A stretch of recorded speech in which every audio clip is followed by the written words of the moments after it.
Welcome to the show, number 100. 100. Can I do this way? 100. No, still did it wrong. 100. That is really awkward to do.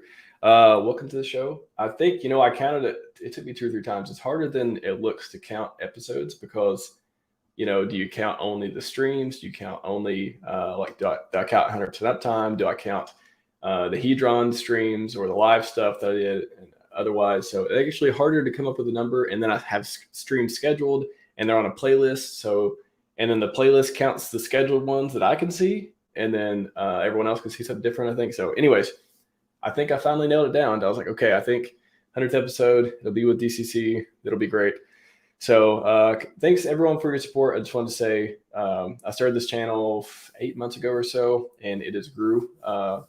It's on track. I appreciate the growth and the content, and obviously put a lot of work into making the content, prepping for interviews, making sure we get a lot of good stuff that people want to know about and talk about it, and even stuff you don't want to know about that I'm interested in. I still talk about it and I clip it because I think it's important, like longevity stuff. A lot of people like it, a lot of people don't. Still, every Wednesday I got clips coming out on that from my chat with Kincaid Honey. So I started the channel with just a few goals in mind: make great content for Hexicans, support the community. My name is RHMax. I pigeonholed myself into doing RH stuff because I don't want to stray. I don't want to go to other ecosystems.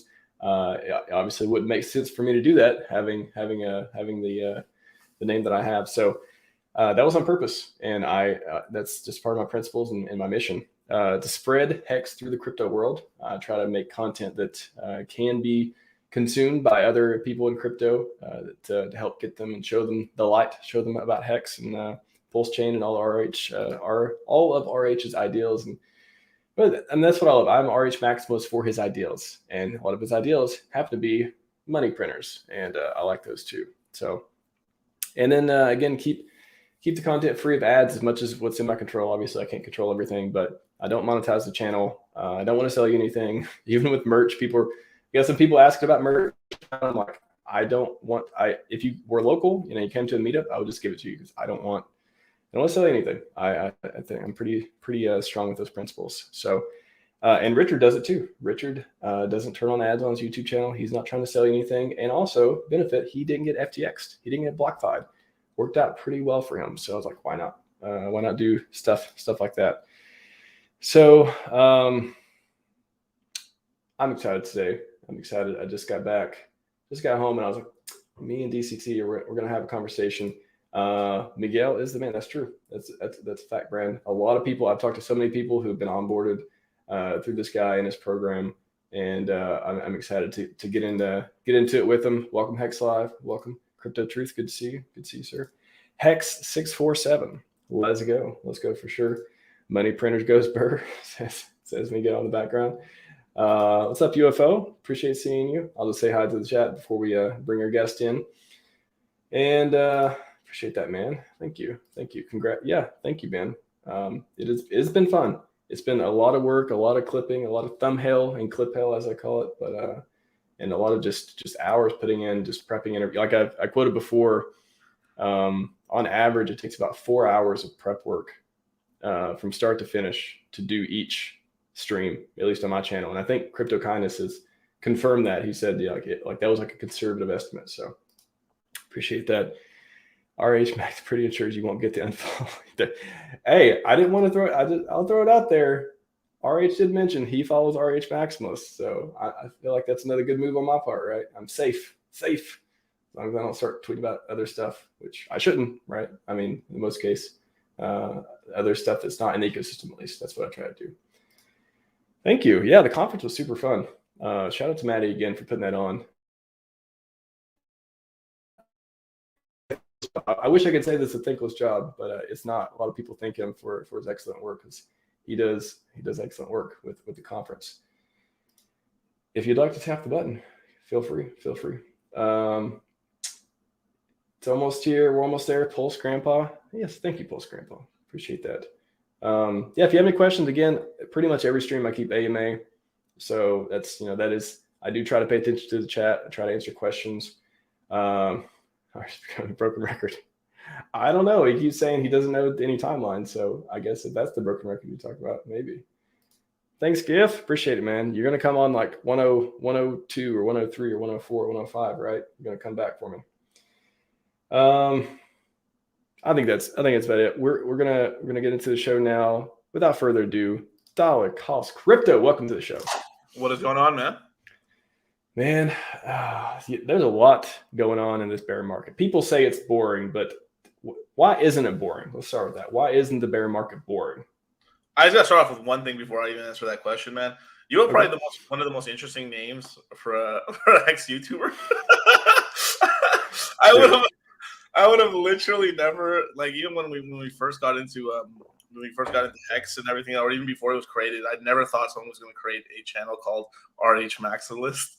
So yeah, it happened. You know, hey, shout out to you, man. That's like I said, I literally don't want to be tempted. I don't want to go other shiny objects. I don't want to do any. Of course, I want to talk to other crypto ecosystems about crypto and try to show them like some of the stuff we got going on too. But in general, I'm here for the Hexicans. I'm here for our community, and for better for worse, I'm sticking to it. Those are my principles.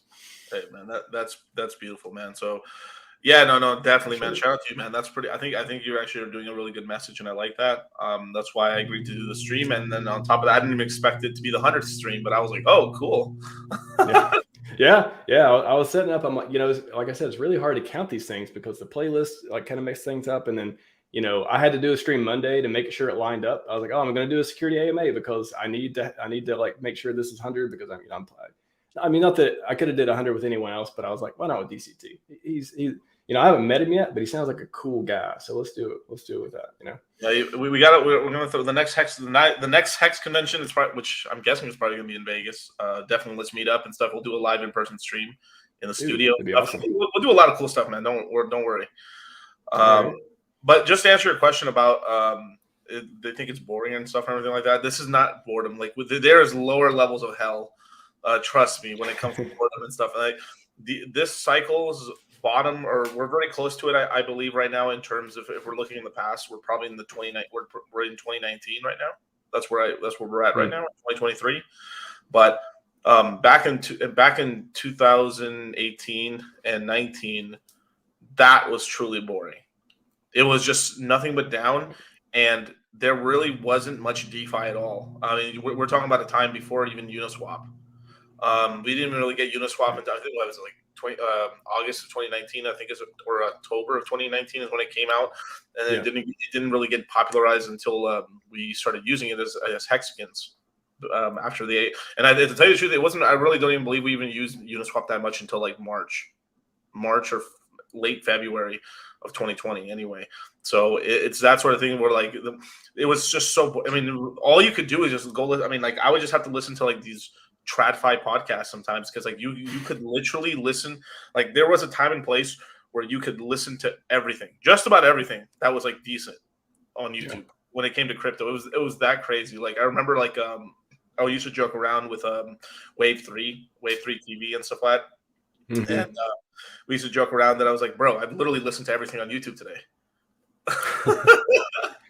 Dude, it was massive. I remember back then too, because I wasn't active in our community. I've been following Richard since 2017, but I wasn't active until this past year or so, within the community. And I remember back then too, just thinking, man, this is so. I remember taking road trips and just like taking vacations and just almost like taking a break from crypto. I think maybe 2019 was probably the year I was least involved in crypto. Because 2016, like everything was new. I was learning. Then I found Richard 2017, Riller 2017, and then boom, everything just went crazy. 2017, 2018. No, it's okay. It's BTFD. Like, oh, it's great. Everything's a maybe. And then at the end of 2018, things were like, okay, this sounds like a bear market actually. 2019, I was just like, yeah, I kind of did just zone out for a lot of 2019. Other than watching Richard, I still was like watching him all the time, and there wasn't a lot of stuff to do. And then when but right before maybe fall 2020, that's when right before HEX launched, it was just like, that was kind of like, okay, is it going to launch? Is it really going to happen? The free claim was happening, all that. And then 2020, we know the rest, we know what happened. So boring. I don't know. I've been hearing people say for months, oh, there's nothing to stream about, nothing to do. I think my biggest thing for that, I would say, is like learn. Like I've been using the phrase work in bear, retire in bull. So it's like, if nothing else, prepare yourself for the next one. And maybe that's the hard thing to do. Maybe that's what, nobody wants to be nobody wants to be, that's what I'm looking for, proactive. Like they don't want to like take these steps to ensure the next one they don't screw it up, because if this is your first one, maybe you haven't learned that lesson yet. But this is my second bear, and I know I'm so much better than I was, like wrapping my head around things with the ecosystem we have, like the opportunities we have now, so much better position than we were before. So one of my number one goals in life is to not screw this up. I know it's going to happen. I know financial freedom's coming, and I cannot screw it up. So bear, I'm going to stream, I'm going to learn, I'm going to help this ecosystem. And that's not boring to me at all. Right. I mean, there's a quote like, fear is the mind killer, right? But I would say in crypto, I guess not paying attention is the gains killer. And I like that. And I mean, I've met a lot of people that even during a bull market, imagine like you're hyper paid. I mean, through the courses and stuff, I've got like a really big swath of like I don't know, like basically I've got a lot of cases of like different things that I've seen of just different types of people, personalities, and things like that. And it's kind of strange to see there's people that are very hyperactive in the beginning, and then basically even during a bull market, everything going up and to the right, disappear for 8 months, and then come back. Very strange. It's like very strange. It's obviously there's real life stuff, but it's even you would be surprised, even in a bull market, if you're not paying attention, you could be like, oh bro, I'm down, because the sauce or the action kind of moves in. Like the one big thing that happened was there was this huge this was in like middle of 2020 to early 2021, where you had a lot of the V1 cryptos, which were like Uniswap, Synthetics, Aave, some of the kind of the principal things on Ethereum and stuff. That was like the hottest thing that was the hottest thing for about 6 to 8 months, and then it kind of transferred over into, I would say, like Uniswap shitcoins. And it kind of went away basically because Ethereum gas fee starting to spike around that time, and then especially in 2021 it really went full on into L1 seasons, I should say. And a lot of people like that weren't paying attention, didn't take profits on some of those coins, and they were just holding them, and they were just kind of like pissed off that they were like flat basically. And then the same on the flip side, right? Some people got in at the top and then disappeared for 6 months, 8 months, and then came back, and we're like, what happened? Where were you? It's a lot. It's like in crypto, it doesn't mean that you have to be 24/7, 365, but you should be checking up on your crypto once a week at the very least.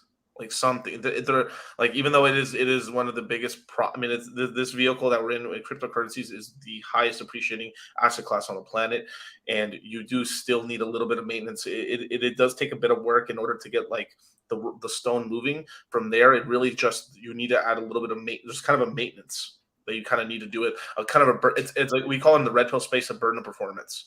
And the burden of performance never leaves. And this is the kind of the problem is even if you have the greatest thing in the world, right? Like I like HEX a lot. But I'm going to, in this example, describe like something like Bitcoin, right? You have something like amazing like Bitcoin, right? Outside of a bug or something like that, it is most likely going to be around here pretty much forever, at least for the next 10, 20 years. But who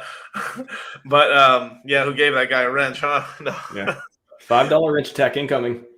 Yeah, there we go, man. $100 rent. Just on that too, I think that's interesting, and we'll just cover this, and then I want to get into your background a little bit too, because just if nothing else, for my personal knowledge, because I want to get to know you more. But let's say 2023, you've got your HEX stakes, you've got all your bags you want set, you're staked, and see, this is 2023, right? Yeah, we just had a new year. So what is the for and against case for just taking it off? Like, is this like, for example, I said in 2019, I kind of zoned out for most of it, but HEX wasn't around at that time, PulseChain, all this stuff.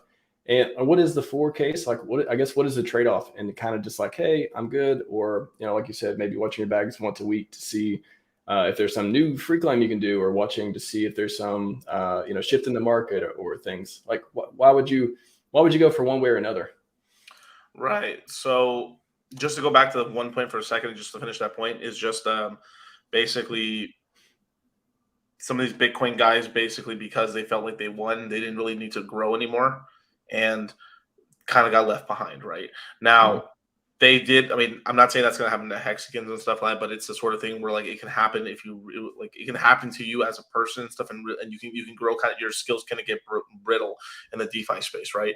So in terms of what you're talking about there, like why shouldn't I just like I have my hex stakes, so I should just go fuck off for the rest of the year, right? What'll happen, I think you kind of mentioned a little bit right there, is what'll end up happening is you're more than likely going to, there's going to be a lot of like we're entering a space, right? So if we're talking about the religion, right, like the RH ecosystem, right, the the Holy Trinity, right? I don't have my my Thanos gauntlet on me, but it's in the I studio. love to hear the Holy Trinity.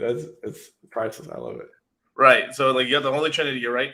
What's going on right now is that we went from if we're looking at this in religious terms, we went from a religion of one God, right, over to we're kind of hitting into a pantheon in a way where like it's still under the RH, right? We got PulseChain, PulseX, the incentive token, the new MetaMask token at some point when he creates it.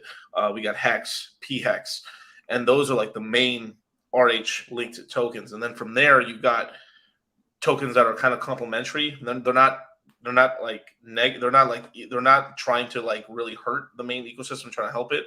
And you've got like things like Hedron, the Maxi poly tokens, things like that, maybe fiat and stuff like that, and everything like that. But and then from there, then you have kind of like unholy trinities as well, is where you have like Pulse Doge and like kind of like these kind of meme shit coins, and then you're going to have projects launching that are pretty much launching on PulseChain just essentially to vampire attack PulseChain and the whole ecosystem. So you have this whole thing where like if we're just talking about like the psychology of a Hexican, the psychology of Hexican was like I use Ethereum to buy Hex, and I have USDC when I take profits on my Hex, and then when Hex goes down, I buy Hex with my USDC. And then I stake, right? Like that. Yeah. That's the way my mama used to do it. That's where my pappy used to do it, and that's how my grandpappy used to do it. We just we make these stakes and stuff. We make them ladders and stuff, and I don't know about nothing about that goddamn churn, them HSIs and stuff like that, man. That's some newfangled man city boy tech and stuff, right? Hemdrons. The hemdrons, right, man? And that's how like we're thinking about but because of what's happened now, and Pulse, because Richard said PulseX is cool and it's okay to use, then that's opened the door to yield farming. Oh shoot, now there's yield farm, and this is where we get into problems where like we're having a lot of Hexicans venture for the first time into shitcoinery. And it is we're heading into a little bit of a dangerous territory where like, I mean, the RHMax side, there's actually kind of a cool thing where there's a safe way to do it. And then what will end up happening, a lot of people are going to end up kind of falling for a lot of stuff. And the main thing is what's going to happen is there's a lot of airdrops. Now, we've been lucky that a lot of the airdrops have happened for Hex have been generally very okay, not bad. They had no stealing of money, but it's very possible one day there's going to be an airdrop and people are going to lose their wallets. And it's like, oh shoot. And this is kind of like what's going on. So a person that's not paying attention might just be like, every airdrop's free money. Haha, I get to sell it. This is kind of what ended up originally happening to a lot of Bitcoiners. Bitcoiners were getting a lot of airdrops back in the day. And then I think people kind of went away from it outside of like, as kind of like an entry sort of fee, like sort of like how we gave a bunch of free Hex over to Bitcoiners in the beginning. What a lot of people do, they just end up selling the coin for more Hex, which is fine and stuff like that. But for airdrops, it's just one of those things. I don't know. I guess to counter the free money narrative that everyone says, it's kind of like, but you're also your consciousness. Like now, it's not just, I think it's more complicated than, oh, it's free money, just sell it and go on. Well, now if you see one of your favorite influencers or you see people on Twitter talking about it, or you join the Telegram, now you become more in. Now you're like, actually, I got some dry powder here. I'll save them for, something else, maybe something more healthy. Oh, maybe I'll pick some up. Oh, it's at a low price. So it's kind of this, it's almost like a slippery slope type of thing where, it's free money. But now if I dip my toes in, maybe I don't leave, maybe I'm into that coin. I'm gonna start shilling it now and the cycle continues, which there's a lot of good free airdrops and a lot of free mint stuff. Like you mentioned, Hedron Maximus, I love those products too. All the derivatives and all the like healthy price, positive price performance stuff. but there's a lot of just unknown stuff and just things that who knows what's going to happen. But for me, at least, I see free money, and then I'm like, do I want to get involved in this? How much consciousness do I want to spend? How much time do I want to put into this? How is it a priority of everything else going on? And if I lose $100, that's a drop in the bucket of what I feel like I can make spending my time and energy on stuff that I know that's going to be around and be awesome. Yeah, I'm very careful whatever I connect my wallets to is with HEX staking and HEX airdrops. A lot of time, like, now, maybe a person that's really brand new to HEX and stuff, and they give like an even amount, you're like, okay, I'm going to take the risk. But for people who built up a bag over a long period of time and made a bunch of ladders and stuff, it's like pretty dangerous as well. Sack wallet. A lot of people walk around with their sack wallet claiming stuff. That would freak me out. That freaks me out. I mean, one thing that we taught our students and stuff is just to make a separate sack wallet and kind of leave it alone. You know what I mean? Like it's just leave it because it doesn't, like, it almost doesn't even matter because it's like it's I hate to say like picking up pennies in front of a freight train sort of thing. The only one that was even for me was pretty tough to do in the beginning was Hedron, if I'm being honest, because like that took a lot of that. I waited until damn near the 11th. I pretty much claimed almost at the end of the 10x bonus going away, like that close into it, just because I was trying to be that careful. I was like, well, everyone else pretty much shot themselves in the face. Now, if this goes bad, all right.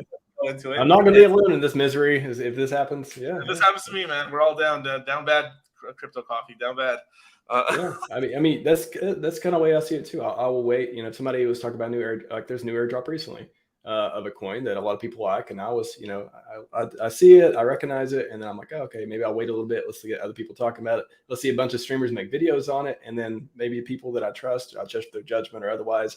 Okay, maybe I'll get in now. And especially if it's an airdrop that you don't need to be first on it, or you don't need to like claim immediately, or if you got time for a 10x bonus, then have that discipline, like put it in the side, like not, and like I said, try not to use your sack wallet, because I think that's the definition of picking up pennies in front of a freight train, is like using your sack wallet for airdrops that are just like, you don't even need it. Like, why do you need it? Like, what are you going to risk your PulseChain and your PulseX for something that, which one's a priority in life? So, hey man, this PulseX stuff's the future is in the future, but I need money today, sir. So I'm willing to risk it on. I need my $100. I need my $100 now. Okay, I got bills, I got cigarettes and stuff. Let's go into, before we go much further. I'm curious, like how did you come up with your name? Like how'd you get into crypto? Even like start from there. How'd you find Richard? Like all that good stuff. Yeah, for sure. So let me go way back. Basically, I mean, obviously, like everyone, I heard about crypto for the first time from basically Silk Road sort of stuff. Didn't get into it. I really was trying my best to buy stuff off the Silk Road, but I didn't have a bank account at the time, nor a debit or credit card or anything. So I was pretty much all cash economy at the time. And that was pretty much because of a lack of like financial education, basically. And coming from like immigrant parents and stuff like that, I mean, like we pretty much like we only used a bank account because we had to, not because we wanted to, that sort of thing. So that's kind of was the stuff that's being pushed. So we were always like the whole, it was always a cash sort of base sort of thing with our guys and our family. So I tried to get a buddy of mine, like I tried to get my buddy like $200 to basically buy some weed on Silk Road. And he didn't want, like, he didn't really want to, and he made a bunch of excuses and didn't. I said, hey bro, I'll give you $100. We share a little bit of weed, and then like I'll use the leftover BTC, I'll keep it or whatever, right? So I literally was like, here bro, here's $80 of free weed, and like give me $100 of Bitcoin, like $20. You know what else you can buy with Bitcoin? Pizza. That happened once. And yeah. What goes good with the other thing? Yeah. So that was kind of my first story of like trying to like get into crypto. I basically was an onboarding issue. I couldn't onboard a capital, so I couldn't buy. So I basically kind of forgot about it. At the time, like this 2011, I was just really into stocks, and I pretty much was mostly like a ETF kind of guy and stuff at the time, just because I really didn't have the capital to actually buy like a lot of single stocks and stuff, or make like a 5-stock portfolio. So I was just mostly buying through ETFs, and then all the ETF apps and stuff. And then eventually, once I kind of got enough capital, I was able to like get onto things like Robinhood and stuff, and I just started my stock. I wouldn't say stock trading, but more like stock investing portfolio. And I did pretty good with that. Actually, I was actually a decent stock picker, but at the same time too, I also have to give credit that we're in a bull market, of course, as well. So like, I chose a lot of the basic bitch stocks, and it did very well being a basic bitch. Very well. Shout out to Apple. Shout out to Disney. Shout out to Fresh Pet. Shout out to Fresh Pet. Shout out to Fresh Pet. That one did very well for me. And so I was like full on like researching stocks in the beginning. So I got to catch a lot of the stock YouTube kind of exploding at the time. And I was following a guy called Jeremy from the Financial Education Channel.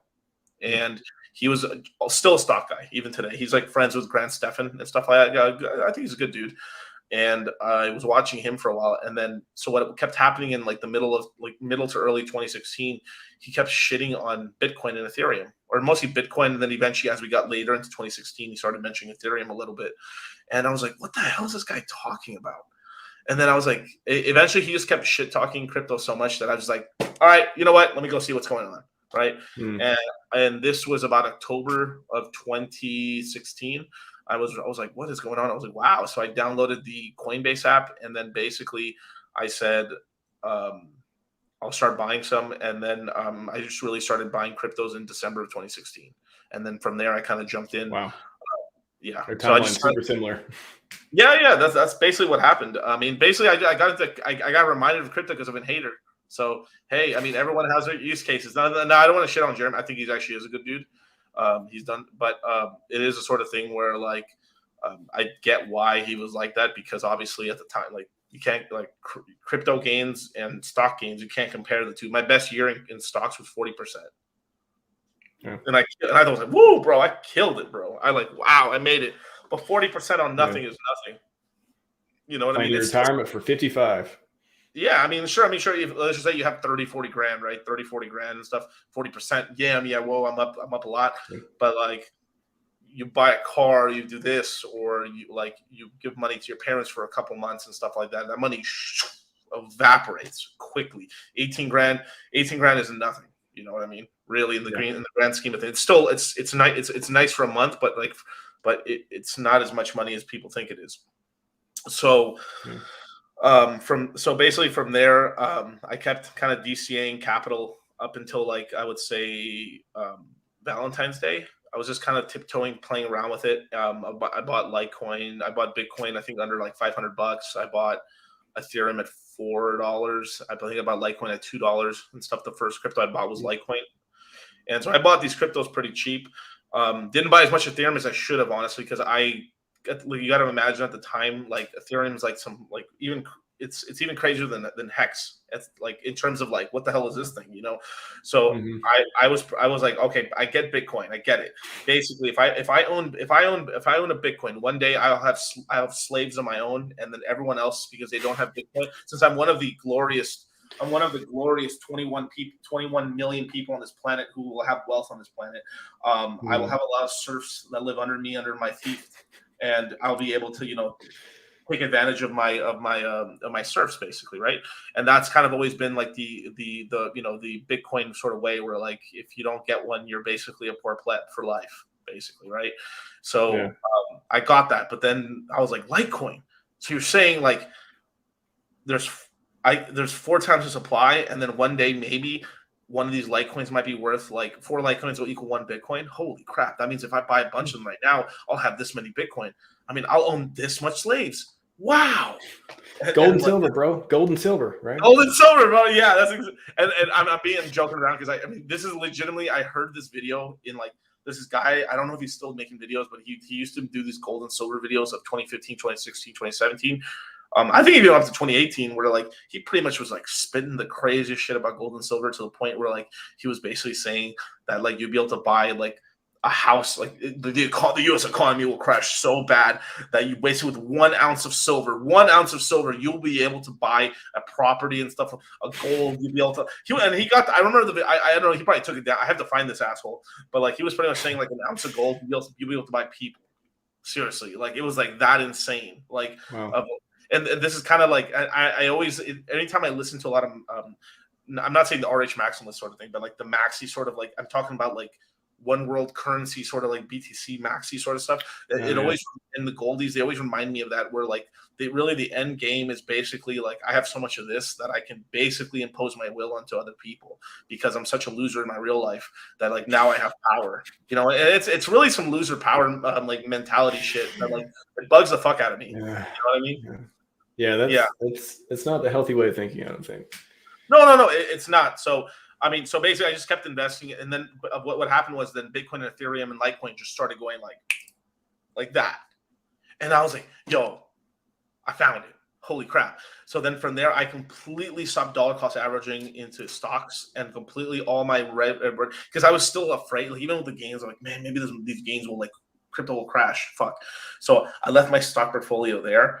And I just was like, okay, I made sort of a deal with myself. And literally on the day after Valentine's Day in 2017, I was like, all right, I'm going to take all my DCA capital and all my landscape company money and stuff, and just dollar cost all that into like the market. And that's what I did. And I primarily stuck with Litecoin, Bitcoin, and Ethereum for pretty much all of 2017. Outside of like, I started playing with a couple of shit coins at the end of 2017 for the most part. And watched that just go up, and then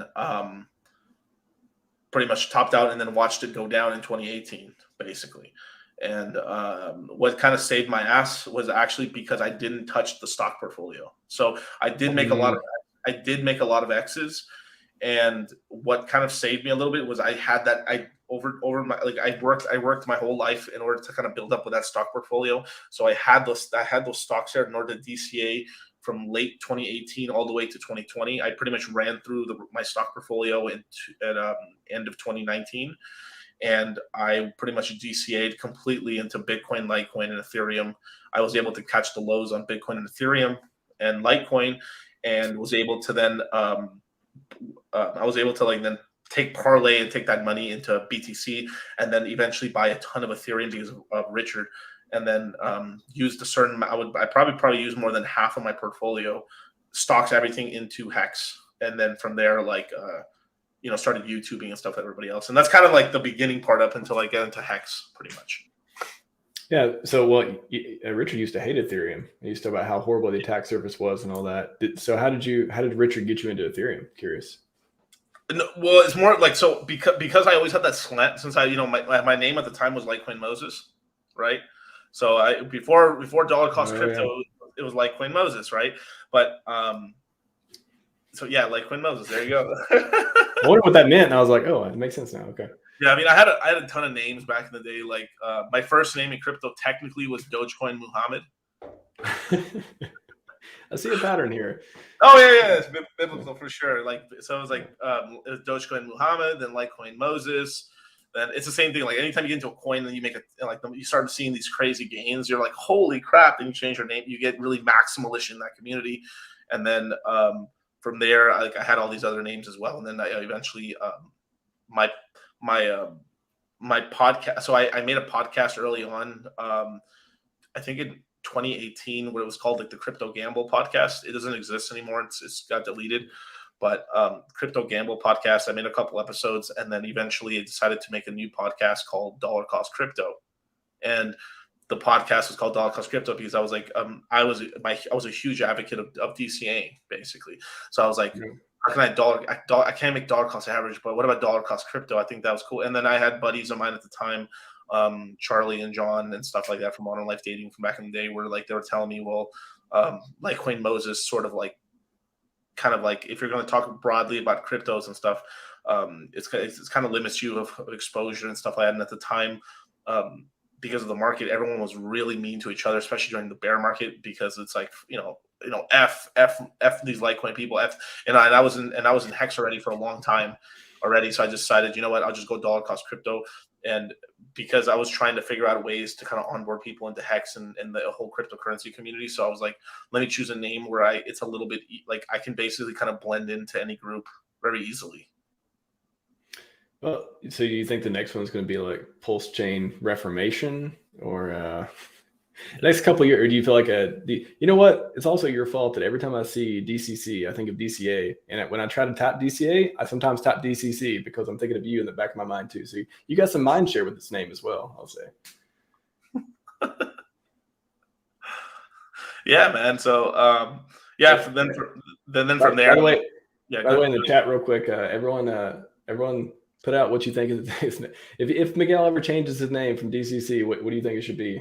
Put that in the chat. Yeah, go ahead. No. I mean, it's just yeah, and it's kind of. I mean, it's kind of funny. Hey, Hexicans, tell Matt no shitty moon math.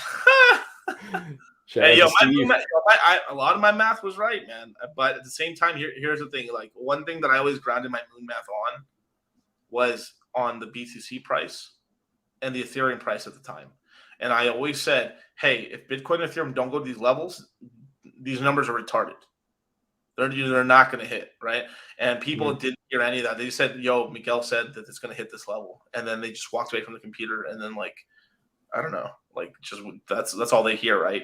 So it's a lot of selective hearing from a lot of people, right? So, I mean, I mean, I should say this more. I mean, like, I really legitimately called, I legitimately, said, like, I've got videos of it and stuff of me calling, like, the top for HEX and stuff like that. And also I actually did I did sell the top on HEX as well, which is really nice.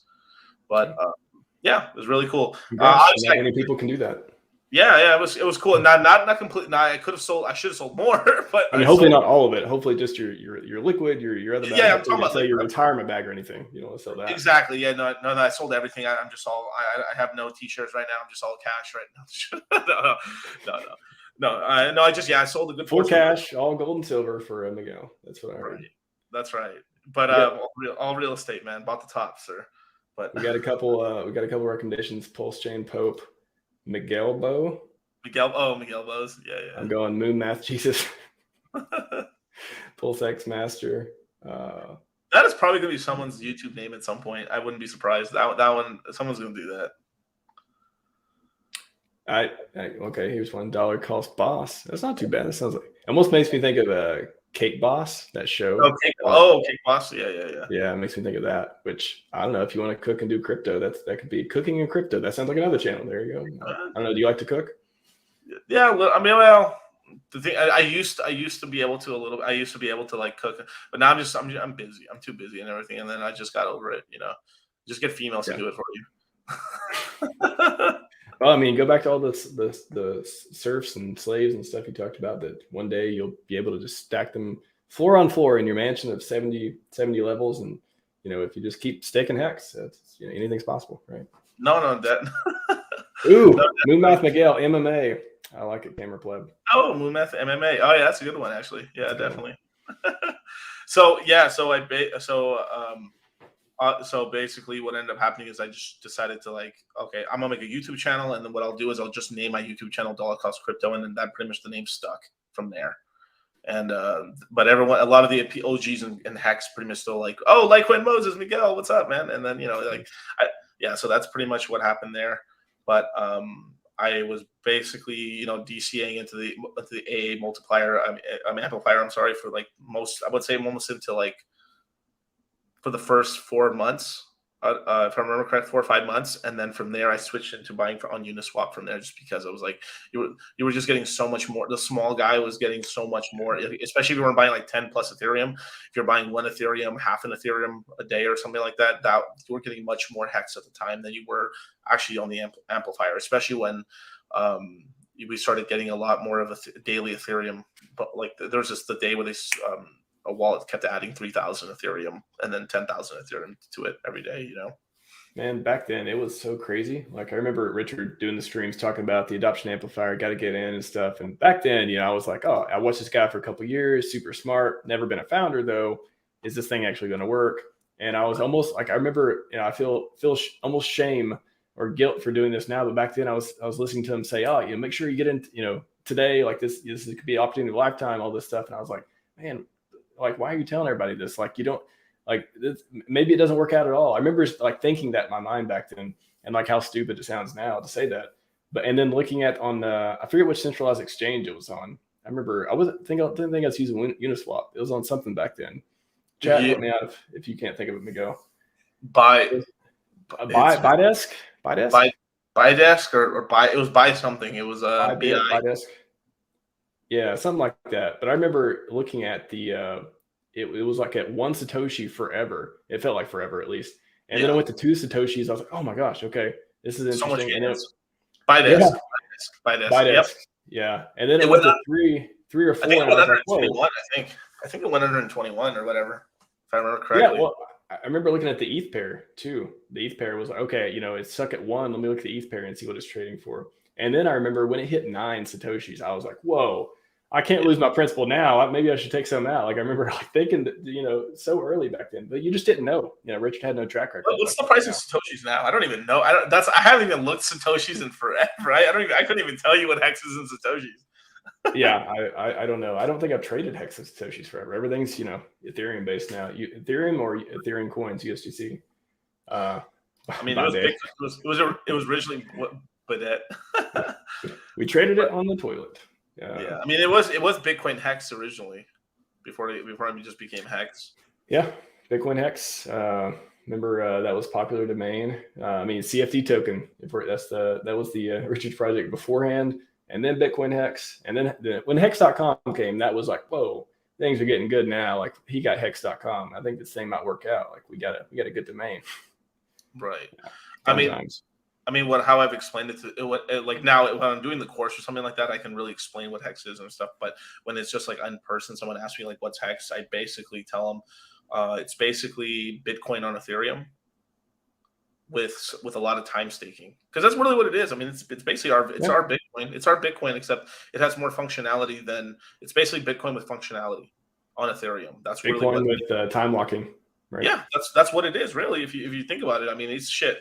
And like 3.69 inflation gets distributed to the stakers. The inflation gets given to the people who actually care about the token, not just the actual like miners who have to dump it for electricity costs. It's on one of the safest networks in crypto. It works very well. It's compatible with all of DeFi. Where BTC is not compatible with DeFi. That's one of the main things. Now there is a case for BTC one day actually getting this functionality, but it won't. But you would have to have like such an investment in DeFi that then from there they could just easily copy paste it. But basically this is the problem. Bitcoin kind of dropped the ball really badly and stuff. I mean, originally you had Vitalik. Vitalik was working for Bitcoin Magazine. And it was coming up with all these cool ideas, and things weren't getting done. So he just said, F this, I'm going to end up making my own thing. And he really tried going through all the proper channels in order to get his ideas heard, and they just wouldn't hear it. So like, it's just, this is kind of the problem with Bitcoin a little bit, is that they don't want to innovate anymore because they have sort of their Jesus or their Muhammad basically said, this is what this is to now. And then that's it. And then somebody earlier said, about Muhammad being biblical and stuff, it's in the Quran or whatever. Just it just is what it is. Jesus is in the Quran, and then to tell you the truth too, it's kind of like, yeah, I'm not gonna get into the religious shit anymore. But just to say too, somebody did say you're not pronouncing Jesus correctly. It's supposed to be Jesus. So just since we're on that, let's just throw that out. That was another comment. Jesus, yeah, Jehovah. So. You talk about Bitcoin, Hex being Bitcoin, time locking, all this stuff too. So how does PulseChain change that? That's what I want to ask you too. Like, is PulseChain like our Lightning? Is there upgrade? If you were, I guess steel man the case for Lightning and pushing Bitcoin forward and make it vertically integrated, all that stuff. Is there any analogies to PulseChain kind of being like that for us, or how do you think about it moving Hex forward? Right. Well, I guess not. I mean, like the thing is, because obviously we were still like our original Hex is still going to be on Ethereum. That's not moving, right? So effectively, we are essentially kind of we're taking the Ark. We're taking like Moses' Ark over to another land. Basically, it's surviving the flood. Because Ethereum's not upgrading enough. And now I will say I'm proud of them. Yay, they did Ethereum 2.0. That's fucking awesome. But they still have to do the Shanghai, the EIP, the Shanghai fork basically. And once they do that, and supposedly that's gonna be this September. So we're supposed to have the unlock of all the Ethereum 2.0 coins unlock in September of 2023. Cool. Do I believe that? Fuck no. Absolutely not. Because what does that mean unlocked? What does that mean for Ethereum? Okay, so you've heard of Ethereum 2.0. Have you seen on the exchanges they have like ETH2 or staked ETH and stuff like that, or something called Light. There's something called Lido, so Lido is like a company who effectively what they do is they take they make derivative tokens for staking products. So I mean, shit. I mean, if HEX is popular enough, I wouldn't be surprised one day they try to do this. They try to do that for HEX at one point as well, where like basically what would happen is imagine that you had a 1 year, a 1 year or 15 years token stake, and then basically you're just. I mean, it's kind of basically what Hedron or not Hedron, forgive me, Maxi is already, but it would basically make their. I mean, that's actually the only competitor I could actually see to Maxi, to the Poly team and stuff like that, and the Maximus team is probably if Lido comes in the market, and they would probably not give them a run for their money, but probably do. It would be an actual competitor actually. That would be the only other competitor I could see coming into the market. But that's such a far ways away. And then they would basically be like a Pepsi to Coca-Cola in that sense. But because they're respected so much by TradFi and the kind of overall DeFi system, they would still be a competitor to it and stuff like that. So don't worry, Maximus, they're not coming now. But like if they ever did, that would be the only people I could see doing that to you, like as a competitor in terms of that. But I heard Shanghai come up earlier too on comments on the video saying, "Oh, PulseChain is too late. Shanghai's going to launch all this stuff." So that's why, like, I was asking about it. Just like, okay. So PulseChain. I mean, PulseChain originally was going to be regular Ethereum that we had originally, but since the upgrade happened, we're going to be the Ethereum 2.0 version of it. In the version that comes out, we can already stake Pulse and unstake it, just like that's it. So it's like we're pretty much going to come out with the Shanghai fork already. Done. All the Shanghai fork is there's a lot of people who got their Ethereum, they started staking it in the 2.0 contract to earn yield, but it's a one-way street. You can't take your Ethereum out. Your interest gets paid out to you, but you can't take it out. So it's like, oh shit, what do I do? What do I do? What do I do? When the Shanghai fork happens, these people will finally be able to take their Ethereum out of the contract and have it liquid in their hands. Now, here's the problem. Why this is such a big problem is because this is basically a gigantic stake coming out, the biggest Ethereum stake of all time. Now don't completely quote me on this, but I think 40 or 50% of all Ethereum is staked. So wow. The average price for this Ethereum that's in the Ethereum 2.0 contract is like $300. We are at currently $1,300. So what do you think will happen when you have a massive amount of Ethereum unlock? They're going to restake it for 15 years. No. Oh. well, they could restake it. Now, here's the thing: is like the way Ethereum is going to work is that there's no really unlock period. At most, maybe a day. But basically, you stake your Ethereum, and then I don't want to stake it anymore. You take it out. That's it. So it's very loosey. It's very in and out staking, but still it does have an incentive to. Most people will just leave their money there while they're chilling, right? So what's going to happen is this is kind of the problem, and they know this is a problem. Is that if they unlock these tokens now, it's going to cascade the price down. I mean, basically, we're gonna I would probably see like.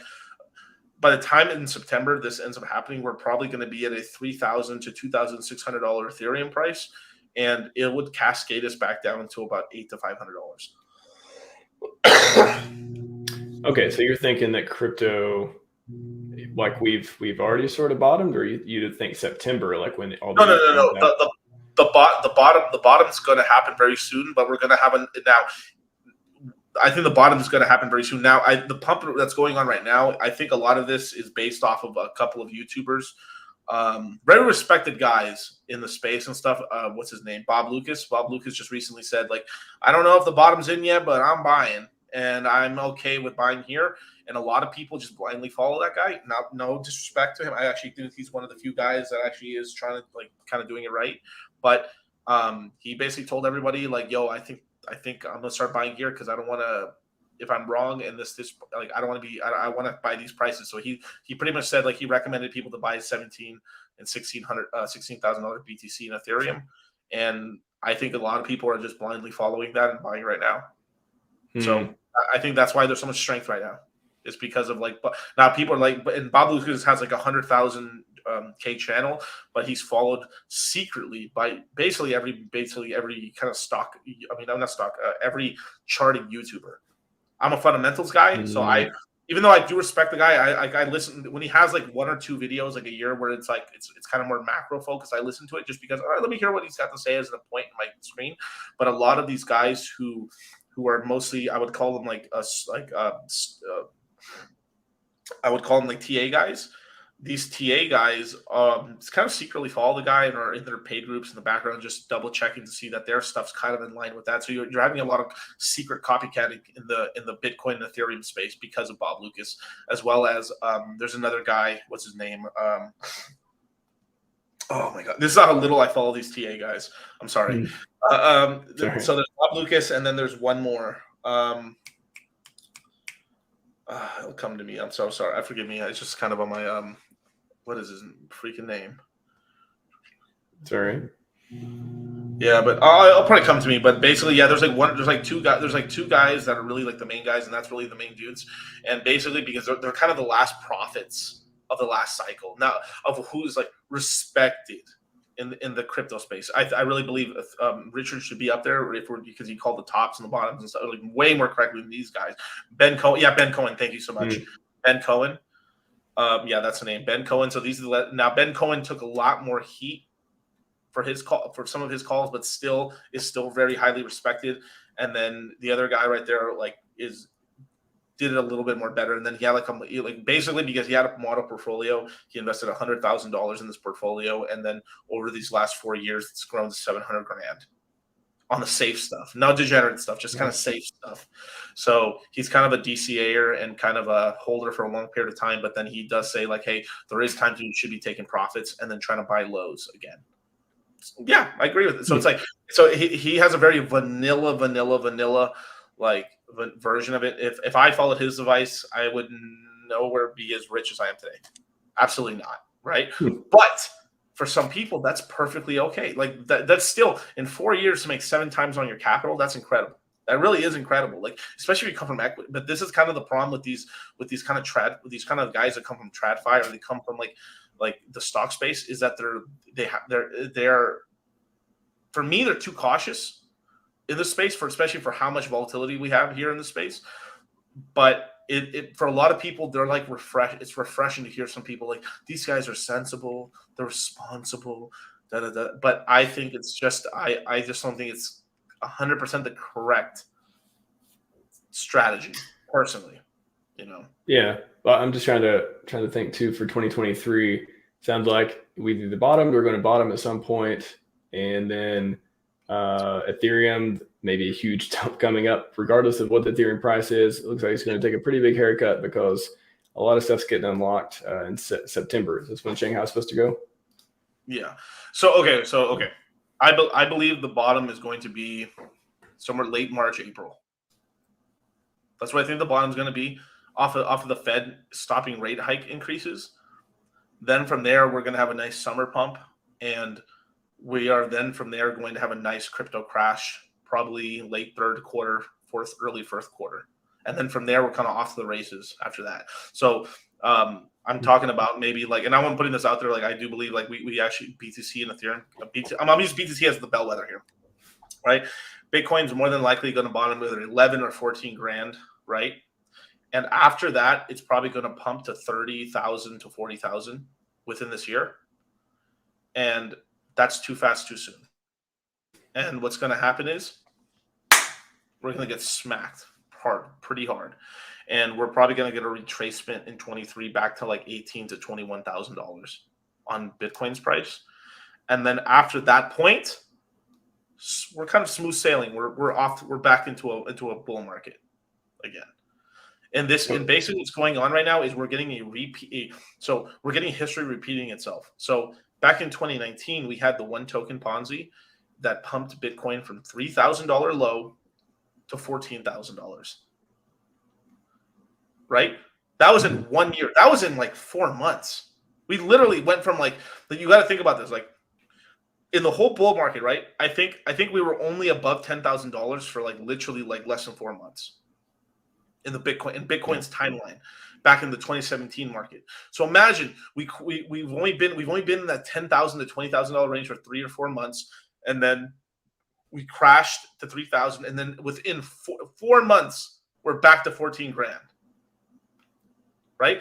That's too fast. So I was there at the time. So were you? And we were like, "Woo! Bull market back, baby! Woo! Over 10K, we're back." It was nice. Oh, you had 1 year bear market was horrible, but you guys, we made it, man. A year and a half bear market, it's over. No, that's so we're probably not that we have the one token Ponzi to pump Bitcoin up, but what's going to happen is the market is hung. So the whole macro market is waiting for risk on. And what's going to happen is when the Fed says we're no longer going to increase interest rates, people are going to start allocating dry powder, stable coins into equities and into stocks. Equities and into crypto. And we're going to get a little money run. And then what's going to happen is I believe that the Federal Reserve is going to start noticing that the CPI is going to keep going down, which is the consumer price index is going to keep going down. And what's going to happen is stocks and crypto will start going back up, and then it will start going up, and then the Fed will start getting freaked out and will increase interest rates. The market will get punched. I believe that's what's going to happen this year. Now, it does not mean that there isn't chances for us to take profits, make money, PulseChain launching. There's going to be a lot of cool shit. This year's going to have some interesting stuff. Like, just to give you a little story, just to tell you, in 2018 was just a terrible year for everybody. There wasn't much opportunities to make money. But in 2019, I was able to my portfolio was down, and I was able through buying the lows and selling some coins. I was able to actually all the money that my portfolio at the peak of 2017, I got that back in 2019 from making these investments and trades. Like I bought a ton of Litecoin modes. I bought a ton of Litecoin at $22, $25. I sold a ton of it at $120. So within 1 year, like the Litecoin halving happened, and it went from like 22 to 140, sold it at 120. It crashed back down, bought coins, and then the rest of that money I used to buy Ethereum and Bitcoin. And this is like some of the capital that I used to, get into HEX and stuff. So we're going to have we're going to have these events are going to happen in 2023 that are going to give us the ability to really make some capital for ourselves in order to survive until 24, where the market really goes off, basically off the hizzy or whatever the fuck. Off the hizzy. Off the hizzy. Just going to go to chat because I've been ignoring them for a while. And I know there's a few questions here. There's a chat? I thought it was just me and you talking. So wait, this whole time we've been recording? Did I hit go live? Oh, no. Oh, no. This was a great conversation. I'm okay at staying between us, and then maybe I'll clip it up or something later. We'll figure it out. Don't worry. Let's see. Somebody was asking about scrolling to the top. Sorry, chat. I have not talked to you for a while, but let's see. Yeah, I had some comment earlier saying about like, Miguel, why don't you wear like gold chains and Rolexes? Well, I wear Rolexes and stuff, but I don't know if I haven't bought gold chains yet. Gold chains. I got this guy. Got a couple, but that's one of mine. DCA, any chance? See, DCA, there you go. Yep. Any chance you think RH goes back to proof of work ETH? Do you think it's hard to start completely over when decided to go to proof of stake? Obviously proof of work was easier to do because there are a lot of developers. There's a lot more Solidity developers that know how to work on the old version than the new version, of course, right? But it wouldn't be that difficult. Do I think it's possible? I think it would only happen if there was some critical error in Ethereum proof of stake, and then we had to do that. Like we actually have the so we. Well, I don't want to say so. I would say this.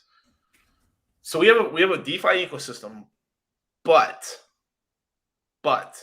we kind of have sort of a command economy in a way as well, or we have a czar, which is Richard. Now, if Richard says, "Hey guys, this shit's not working right now. We're gonna fork over our code and go over to this. All your coins are gonna be safe. We're just gonna change the consensus model of Ethereum, and we're gonna go to proof of work." Cool. Yeah, I don't give a fuck. I'm doing it anyway. Okay, and we just follow along, and that's it. Now, most other networks can't do that. That is the power of having a king czar, someone at the tip of the spear, right? This gives us power. So we're basically a very, very high horsepower, high torque, basically tugboat. That's high very torque? Yeah, high torque, right? Like a lot of these other ecosystems, like BTC moves like glacier speed, like not even glacier speed. I'm talking about slower than glacial, slower than molasses, right? And where something like Ethereum moves a little bit more nimbly, but not, it's still fucking very slow. Where Hex just goes, or Hex, I'm saying Hex Pulse can go. So we can basically, like, well, this is the coolest thing. We can basically, because we are Ethereum based and stuff in terms of our source code and everything, we can basically take any Ethereum upgrade we want or don't. We can do anything. So most of the technological investment that's happening in the crypto space is being done on Ethereum blockchains right now. This is L2 technology, all the stuff happening in all the L1s like Phantom. So if Phantom ends up coming with something called the FVM, which is the Phantom virtual machine, instead of the EVM, which is the Ethereum virtual machine, and that's compatible for Ethereum and it works for Ethereum, then we can just take it for ourselves, put it on PulseChain, and we got a new engine, we got a new heart, and then boom, we're off to the races. Like one big problem that's kind of plaguing Ethereum right now is that it's EVM, it's Ethereum virtual machine, can only process so many smart contracts per block. Well, with one thing that Phantom, which is a competitor L1, what they're doing is they're developing something called the FVM, which is their version of the Ethereum virtual machine, which will be able to significantly do more smart contracts per transaction. The Phantom blockchain is faster than Ethereum, but it's held back by the main problem it's having is that because sure they can do little I can send tons of things like this and this and this, but what's going on is as you get more technologically advanced protocols, they need to do more advanced functions. They do smart contracts or like blocks of chains of so do this and this and this and this and this within one transaction. Eventually you hit like clogs. It can handle much more like me sending cryptos or the basic things, but anything that was kind of intermediate to advanced, it clogs it up. So that's one main thing that they're actually working on, and they just got a GitLab grant right now. And then so Ethereum, the Ethereum Foundation is actually supporting Phantom on this because if Phantom pulls this off, then they implement this on Ethereum. Well, fuck, we can just take it for ourselves. So any upgrade that's very beneficial for the Ethereum ecosystem, we can take at any point, or choose not to. Maybe Richard looks into it and says, "This is really, really stupid. Let's not do this. I think it's a bad upgrade. I think it hurts tokenomics." Then we don't do it. This gives like the superpower. This is why PulseChain is so cool. Is we have a sort of a superpower. We can just kind of bend and do whatever we want with our chain. And the coolest thing is that Richard has a lot of business sense. And it's kind of able to figure out, like, you know what, I think this is good, this is bad, and I think this will give us we'll be a lot more competitive than a lot of other chains because we don't have to spend as much developing energy into these kind of advanced things, and we can do more of like kind of the nuts and bolts things that we need to do, the more like kind of like the groundwork sort of stuff to kind of advance the chain. Yeah, I mean, I want my czar to prioritize like mad gains, and I love how he always makes these decisions, to go to POS or to do this or that. And for example, a lot of people are wondering like, PulseChain hasn't launched yet, and so PulseX hasn't launched yet. Or if PulseChain launches later than May or something, are we going to use Uniswap V3 or V2 when V3 comes available? And then I remember Richard talking at the conference. I think somebody asked him a question about V3 and V2, and I think he still likes V2. And the comment was something around, or what he said, the commentary around it was something like he liked the pairs because liquidity on both sides. Then maybe he hinted about some kind of pumpamental. It felt like around having two things that you both like, and he didn't really elaborate, but he said that, and I was like, whoa! Like it sounds like he likes V2. He's prioritizing these things because of the pumpamentals. He sees this kind of secret sauce. Even if V3 is available, whether we take it or not is dependent on whether he thinks more gains with that or with with V2. So that's I love how he prioritizes these things like that, and all the decisions where that don't make any sense, or what's he going to do? He has all the information. He's going to make the choice that's best for the product and best for how the skyscraper economics that we have for it. Right. Just scrolling down.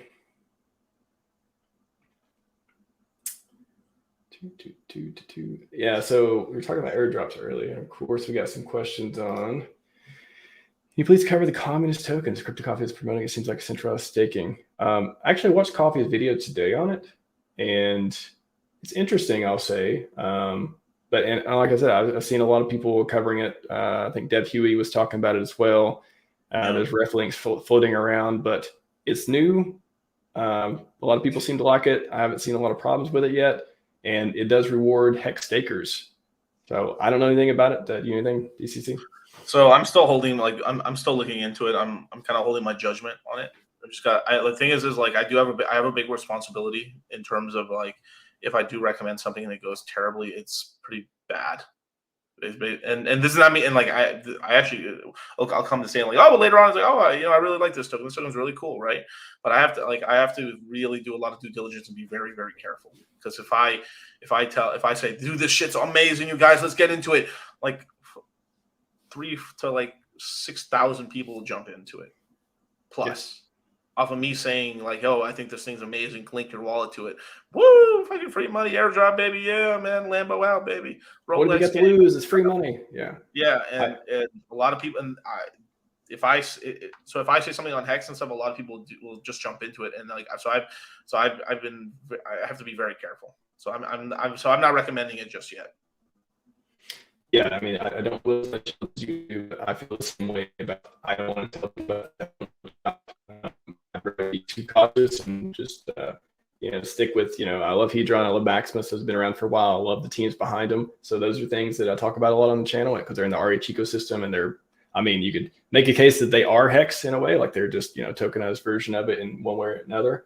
But yeah, if it's not directly that and hasn't been around for a while, and I don't know the founders, and it's this thing's been out like 3 days, so it's hard for anyone to really say much about it unless they really dug into it, which we haven't, and that's fine. Let's see, questions. We got a few. There's so many comments. I'm just trying to figure out. Okay, UFO to go. Did you FOMO into Dash back in the day, DCC? Get that master node. Remember the Dash master nodes? Oh, dude, I never got into the master nodes, bro. I was a basic bitch in 2017. Really was. Like, I didn't try to get into Binance. I was like, this Binance stuff's hard. So I made my first Binance account in like August of 2017, and like I was like, all I did is just to buy a couple ICO coins and stuff. Like, I mean, it's just I was like, basically the basic bit strategy worked in 2017 because it was very difficult. Nobody knew what was going on, so people mostly just bought what's on the exchange. And at the time, there was pretty much only 3 tokens on the exchange: Bitcoin, Litecoin, Ethereum. So all the money flowed into those 3. So those ended up doing the massive gains. I mean, you got to look at this. I remember Litecoin being at $1 to $2, and it went to $420. Right? Ethereum. I remember seeing Ethereum. I personally only saw it at $1.25, but my brother saw it at 50 cents or so, and it went to 1,400. Bitcoin, granddaddy Bitcoin. If you were in early 2017, early 2016, you may have been able to buy it for like a couple $100. It went up to 20 grand. Those are the big boys. Yeah. Just off the big boys that make crazy money. Now, in some of these other ones, there was quick flip money and stuff like that, but like, it wasn't nothing that I saw sustain. Now, some people made a fortune on Neo and on Dash and stuff when they were early on and on the master nodes. And I actually still think I know one person that's still making some money off of the master nodes they own off of Dash. But it basically kind of panned out for me that way. And luckily, it was kind of the sort of thing too, where like luckily I didn't get into those deep waters because I could have really wrecked myself really badly. So kind of like me not knowing and kind of staying within my comfort zone kind of saved me. Then from there I kind of built my knowledge up, and then was able to kind of experiment while things were in the lows, basically. Yeah. Tyndall 10 says, sup players, how much HEX is a good amount for a starter? Let me look at the price real quick. Give me 1 second. Now this always changes because it is always dependent on capital and stuff like that. And obviously I don't know what your bag is, but let's take a look real quick.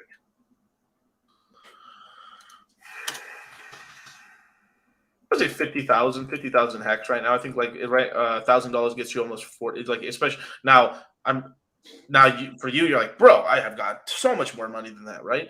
But it's the sort of thing where like I think if 50,000 is kind of like that is kind of a lot for me. I think that's a good stretch goal. If it all depends, right? So it's like if that's not that, they go to 100,000. If not, they go to like $250,000. If not $500,000. If not $1 million, right? Like it's to hit those kind of levels. And I always tell people, especially now, right? I tell people to really build up their liquid bag first before staking. And then that way they can make some good moves. Because I see a lot of beginners inside of HEX that they pretty much make these small stakes or just kind of make very redundant sort of like basics, like really like build up the liquid bag and then research into like how to make staking ladders and like what you want to do, and really listen to the content for a while before you make a decision on how to do your stakes. Like the way things are kind of churning out right now, personally, I'm at the point now where I'm not recommending people do 1 year stakes anymore right now. I'm recommending 2 year stakes or longer, and the hex you would do on the 1 year stake, I'd rather you keep it liquid. And the reason for that is just that way you because we have PulseChain around the corner. I want people to have a little bit of liquid to play around, maybe yield farm, possibly use that to get PulseChain or PulseX, or maybe just you get the copy of it, the liquid copy, and a 2 year stake from now, a stake coming out somewhere in like mid 2024 to 2025. I think we'll still be in a bull market then. So I think these will be decent ones to come out, but you always should have some decent hex stakes. Now, the other reason for it is, as well as after 2 years of staking, you do have more rewards there, and that kind of protects you from gas fees on the Ethereum side. You're not going to have that problem on the PHEX side, but you have to kind of go bigger is better. So you have almost like a 1 t-shirt minimum that you have to do. And if you can afford to do more than 1 t-shirt, please always do, Gotcha. Yeah. PulseX says, love listening to this. RHMax and making up my pre-work up. Curious Miguel could say, listen, Linda, listen, Linda. I think he might have been that kid from years ago. You remember that? Remember that? Oh, yeah. Linda, listen. Listen, Linda. Linda, listen. No, Linda. Listen. Could have been. That could have been Litecoin Jesus. Lawyer, bro. Lawyer. I'm telling you, man. Lawyer. Let's see. Seeing you on Fresh and Fit, DCC. Did you put in FNF onto HEX? Yeah, they have HEX. Yep. Yeah. Beautiful. I'm not going to say one of them staked out, the other one's liquid, but they both have HEX, and liquid hadn't staked HEX, but one of them is just liquid HEX right now. I can ask that while we're on the topic too of just onboarding people. Maybe you can explain like how'd you come up with your course, and like how have you been using that to? There's so many people I've heard you've onboarded. I know them personally. I've seen like there's people. I go to meetups and they're like, how'd you get into crypto? It's like, oh, DCC, and I took his course. Maybe you took it more than once even. So like, yeah, what is your course? How do you get people into HEX with it? Yeah, sure. So I didn't make the course originally just to get people into HEX. Obviously, like I made the course to kind of I was running through this whole problem when I had family members or people in my life basically tell me like I want to get into crypto, and then I'm like, God damn, this takes forever. This is like you ever get someone into crypto, they're bothering you 24/7 with messages and stuff. So I was like, wow. So basically what we found out is that we kind of like this is something Gary Vee says, scaled and unscalable, and nobody wants to onboard real. Like if we're being honest, right? People would rather. No, this is not a dig on you or me or anybody. This is like a whole general thing. People would rather YouTube to other crypto people because it's one easier. And it's kind of just they get brownie points in a community. But if we're really talking crypto stuff, like where we really should be focusing our effort is actually onboarding people that don't know anything about crypto. Because so imagine trying to like what I noticed, like because I was in the HEX community the entire time. I was in there since the beginning. I'm one of the first YouTubers in HEX. Period. Like the first 4 YouTubers in HEX was RG3, Hexologist, Crypto Coffee, and me. Like that was the first 4 YouTubers and stuff like that. And it was stuck through it. And then eventually we got more and more over time and stuff like that, right? Shout out to Funding Jim and a lot of the other guys, Johnny Chaos, like a lot of the OGs from back in the day and stuff like that. They're still around today. A lot of respect out. I always forget. There's so many names, man. There's so many names and stuff, but that I could say out here. There's really a lot of good people out here. Let's see. Valiant Brand. There we go. I always fucking forget Valiant Brand, but Valiant Brand is like the youngest OG in HEX. Seriously, like he is in terms of like, shout out to Valiant Brand. I love that guy. The guy's a good friend. But anyway, so local Hexagon for our crew as well. Yeah. So basically, I was seeing this huge problem is that we were basically trying to. So we tried really hard to onboard Bitcoiners and Ethereum guys and all these shitcoiners and stuff like that, and then we were kind of hitting a wall where we weren't. That was not happening. And then basically, I was at the same time I was trying to onboard people in the real world, in my real life, and it was really difficult. So I was like, God damn, like what the hell can we do? So I talked. So at the time I had a show, and I still have the show. Every Sunday we have a show called Moon Gang. We have it on Cultivate Crypto's YouTube channel. We have it at 7 p.m. Pacific Standard Time. And we were always after the show just talking about like, damn, dude, I had to onboard this guy right here. He's like blowing my phone up and stuff. And it's just like, I'm tired of the questions already. Like, there has to be a better way to do this. And I was like, why don't we like? And then I said like, well, what if we tried to do a course, right? Because we at the time, right, we had somebody called John from Modern Life Dating, and he was teaching guys about basically how to pick up women and stuff like that and how to do this. And I was like, well, that's a cool format. He's helping a lot of guys out and stuff like that. I think you think we could do that with crypto? And we're like, yeah, maybe we can. And then he's like, and then Charlie said, yeah, I've been thinking about doing that myself for a long time now as well. So we kind of I'd always keep like, why don't we do our own thing? And then I was like, let's do it. So me and him ended up in September of 2020 creating the first crypto mindset course, and we basically only advertised it on our own YouTube channels because we were I was super afraid about doing it. I was like, dang, I don't know. I wanted to wait until December, but I decided like, let's just do it in September. We launched it. We had 87 people sign up to it. Most people, right? And we basically went crazy because we didn't know how to time anything or anything like that. What we did is we did a massive amount of work. So we did 2 webinars every day, 4 to 5 hours long, twice a day for 20 days. Wow. Straight. That's a lot of work. Super ridiculous. I know. Like, I don't know how we didn't die. It was probably youth. You probably priced the course too low too, and you're like, should have went more. Yeah, it wasn't really about the money. I mean, we're like, well, if it makes 15 grand, yeah, awesome. But like, it wasn't about that. It was just like, can we do it?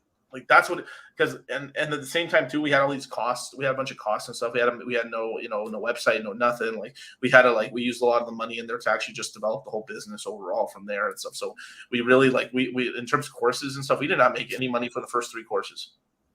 Like, at all. Like, this is like damn near like I think I only took like $2,000. No, I'm sorry, I lied. $4,000 from like maybe the third course because like I needed some money or something like that.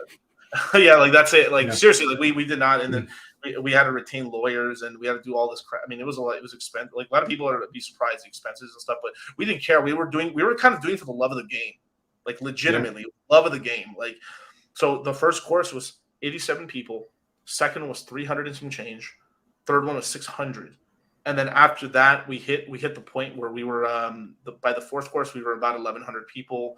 Then 1,400, and then our peak there we hit about 2,000 people on the in the courses. And then from there we've been ranging right now between I think 600 to 800 students every quarter basically.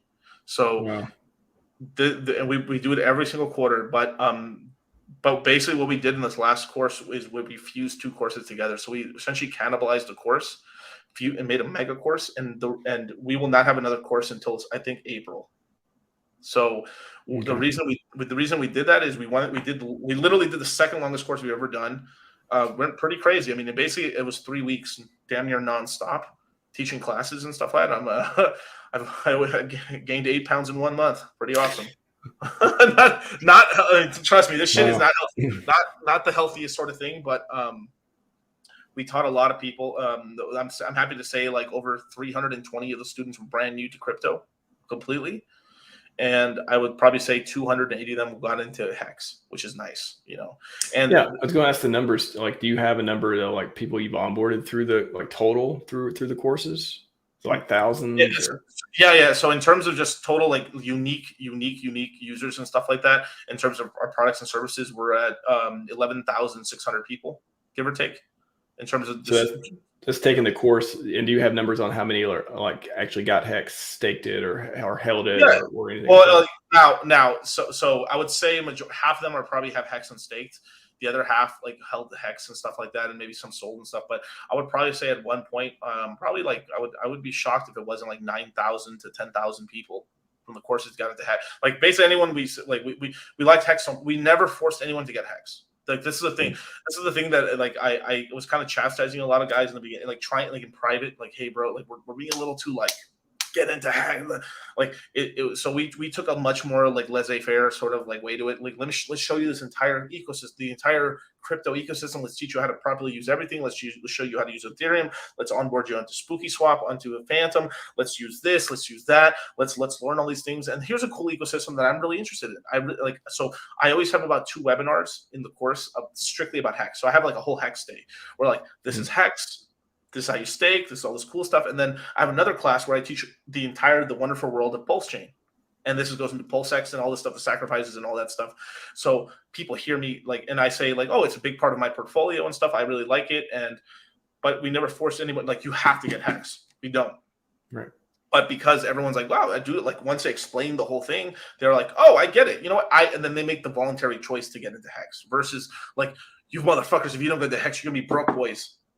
Zeroed out, motherfucker. Like, no. Cannot go to the next day of the class without having a wallet shows you have HEX. Yeah, not exactly. So that's the sort of thing. So we really onboarded through more of a honey method versus a vinegar. And on top of that, one thing that we figured out was that everybody is competing for the same fucking people. Here's the big problem: is that every fucking crypto guy is essentially advertising to other fucking useless crypto people.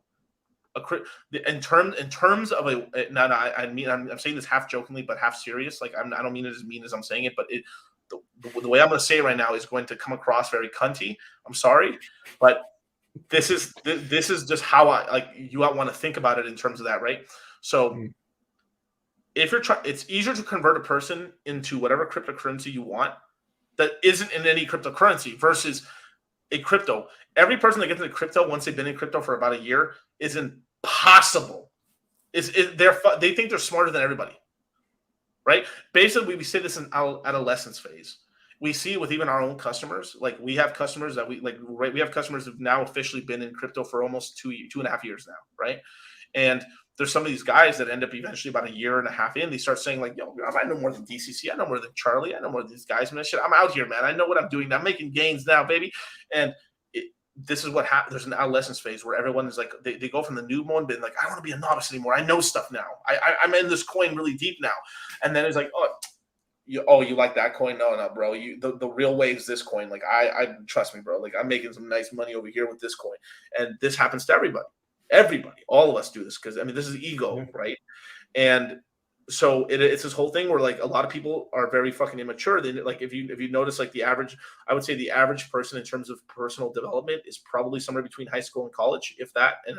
And some people are like, oh, in middle school, right? But no, not jokingly around. Like most people, depending on where they leave school and stuff like that, that's about where they are as a human being in terms of like personality is kind of like a high schoolish, college level kind of personality, basically. Even though they can evolve and they become like, oh, I'm a dad now and this and this and this.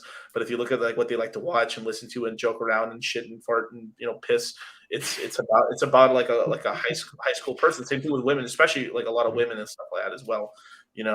And so just real quick, I need to take a super quick break. Can you just talk? And Steve D's got a question here. When's the next course? Just talk to the chat real quick. I'll be right back. Yeah, no, I got you. So because of that, right? A lot of people are competing with it now. Should you not still try to onboard crypto people? Of course, because they are the user people, but they have capital to move into it. But it is this whole thing where like a lot of people don't try to onboard new people because it's very difficult. So what we figured out is like, okay, so what we'll do is we'll focus our entire business on trying to onboard people that aren't in crypto at all.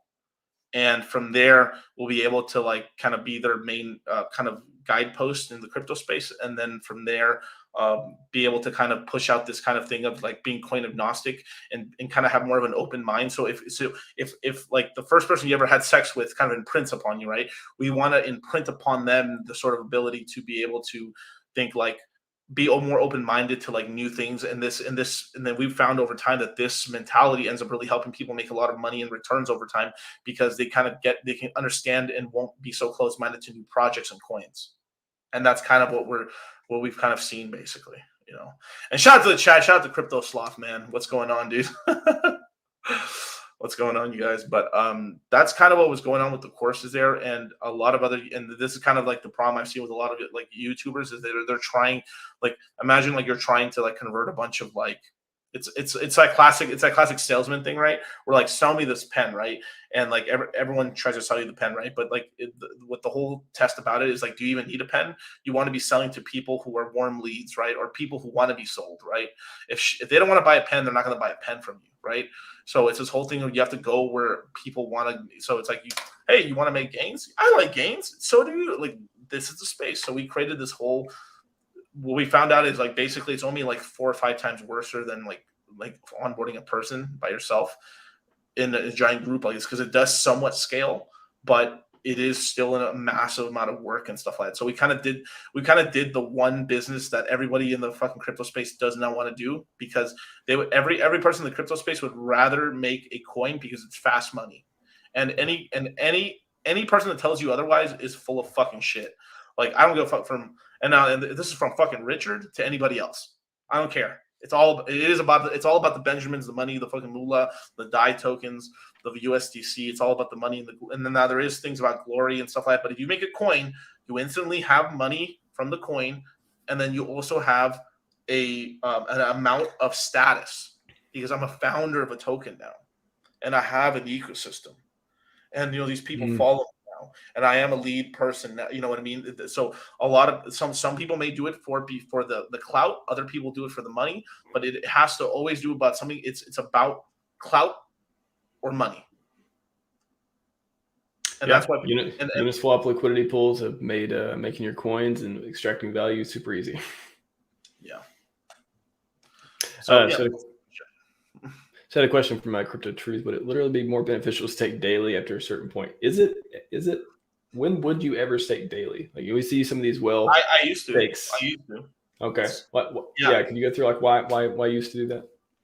Well, because the gas fees were really cheap back in the day, and we didn't understand. I don't even think fucking outside of maybe like Dev Kyle. I don't even think Richard understood this back in the day. Like, it's just the way like T-shirts are like compute. Like, you got to understand. Like, if you look, Padre, Hijo, Espíritu Santo, man. If you got to forgive us and stuff for early Hexicans back in the day. We didn't know what the fuck. We were basically cavemen with rocks in front of a computer, in front of a Logitech thing, just trying to figure Hex out. We didn't know what the fuck we're doing. We didn't understand T-shirts. We're just like, oh, Hex good, AA amplifier. Oh, I stake Hex, more Hex. We didn't understand fucking nothing. All of us were a bunch of dum-dums, 100%, like totally the blind leading the blind, with one little like North Star. We're like, there's light right there. We can kind of follow that. That's it. But seriously, we didn't know shit at all. And any Hex, do not believe any OG that tells you otherwise, that they're fucking lying.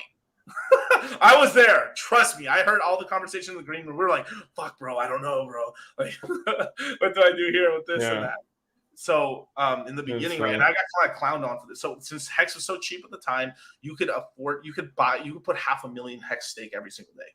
Or like you could, like, what was it, like, I think half an Ethereum was getting you a million and some change Hex on the daily. So $80 was buying you about 1 million plus Hex a day, give or take, right, on average. Yeah. So this million Hex, you could afford to do like 200, 300, 100,000 Hex daily stakes for a ladder. So like, if I did this for a while, where I took 1 million Hex, staked it for 1 year. 2, 3, 4, 5, 6, 7, 8, 9, 10. Go backwards. 1, 2, and the next day, got another million. And I did this for a while myself and stuff like that. And then eventually I was like, man, fuck all this shit. I'm going to start being lazy. And I started concentrating them a little bit. And then on stream, I kind of told everybody, yeah, I'm doing daily stakes, daily ladder stakes for 10 years. And they're like, daily, bro, that's so much time. I was like, yeah, whatever. I have time for it. It's going to cost, like, and I think at the time I said, like, so I guess I'm going to have to get my ass out of bed, put the slippers on, walk to my computer, butt naked, unstake my Hex, restake it, and then walk back to my, like, it's whatever, bro. It's like, if that's my life, that's not that bad, right? And that really wasn't a problem. Then what happened is that the gas fee started getting higher and higher. But the one saving grace to me doing that in the beginning was just because I had, like, Hex was so cheap at the time, and I had so much Hex. I haven't run into that problem at all, where like basically all my Hex stakes are very profitable. I still made like, there was some people that did very micro stakes for some reason. I feel like for them, like, they did like 10,000, 5,000, 2,000 Hex for a very those didn't really work out for some people. But like I always made sure with my stakes I made them very large in order where like they had a lot of T-shares where they were perfectly okay, basically. Gotcha. Yeah, that's how things have changed too, just with the gas fees and everything else. But that's Wakanda asked, why don't soothe the people that called HEX a scam? Bad for brand awareness. Why not soothe? Like Richard did say he was collecting a list of people that said bad things about HEX. Why would that go anywhere? Like what would that be good? What would you think in that situation? Well, you could.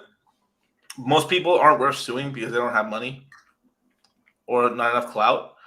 Now, I'm just being for real, but you'd only do it. Basically the only reason you would do it to a really not famous person or something like that is just like they really were a big pain in everyone's ass. Like if it really were like a terrible person, sometimes you do shit just because it's like this guy deserves to get punched in the face, right? But on average, but the thing is, if you go after and you sue people, that you actually will create some real hate. So there's people that people are hating. If you hit them back and then you actually really hurt them in terms of like suing them and stuff like that, you actually could create this whole class of people that are really like, they're not out for blood, they're out to kill you.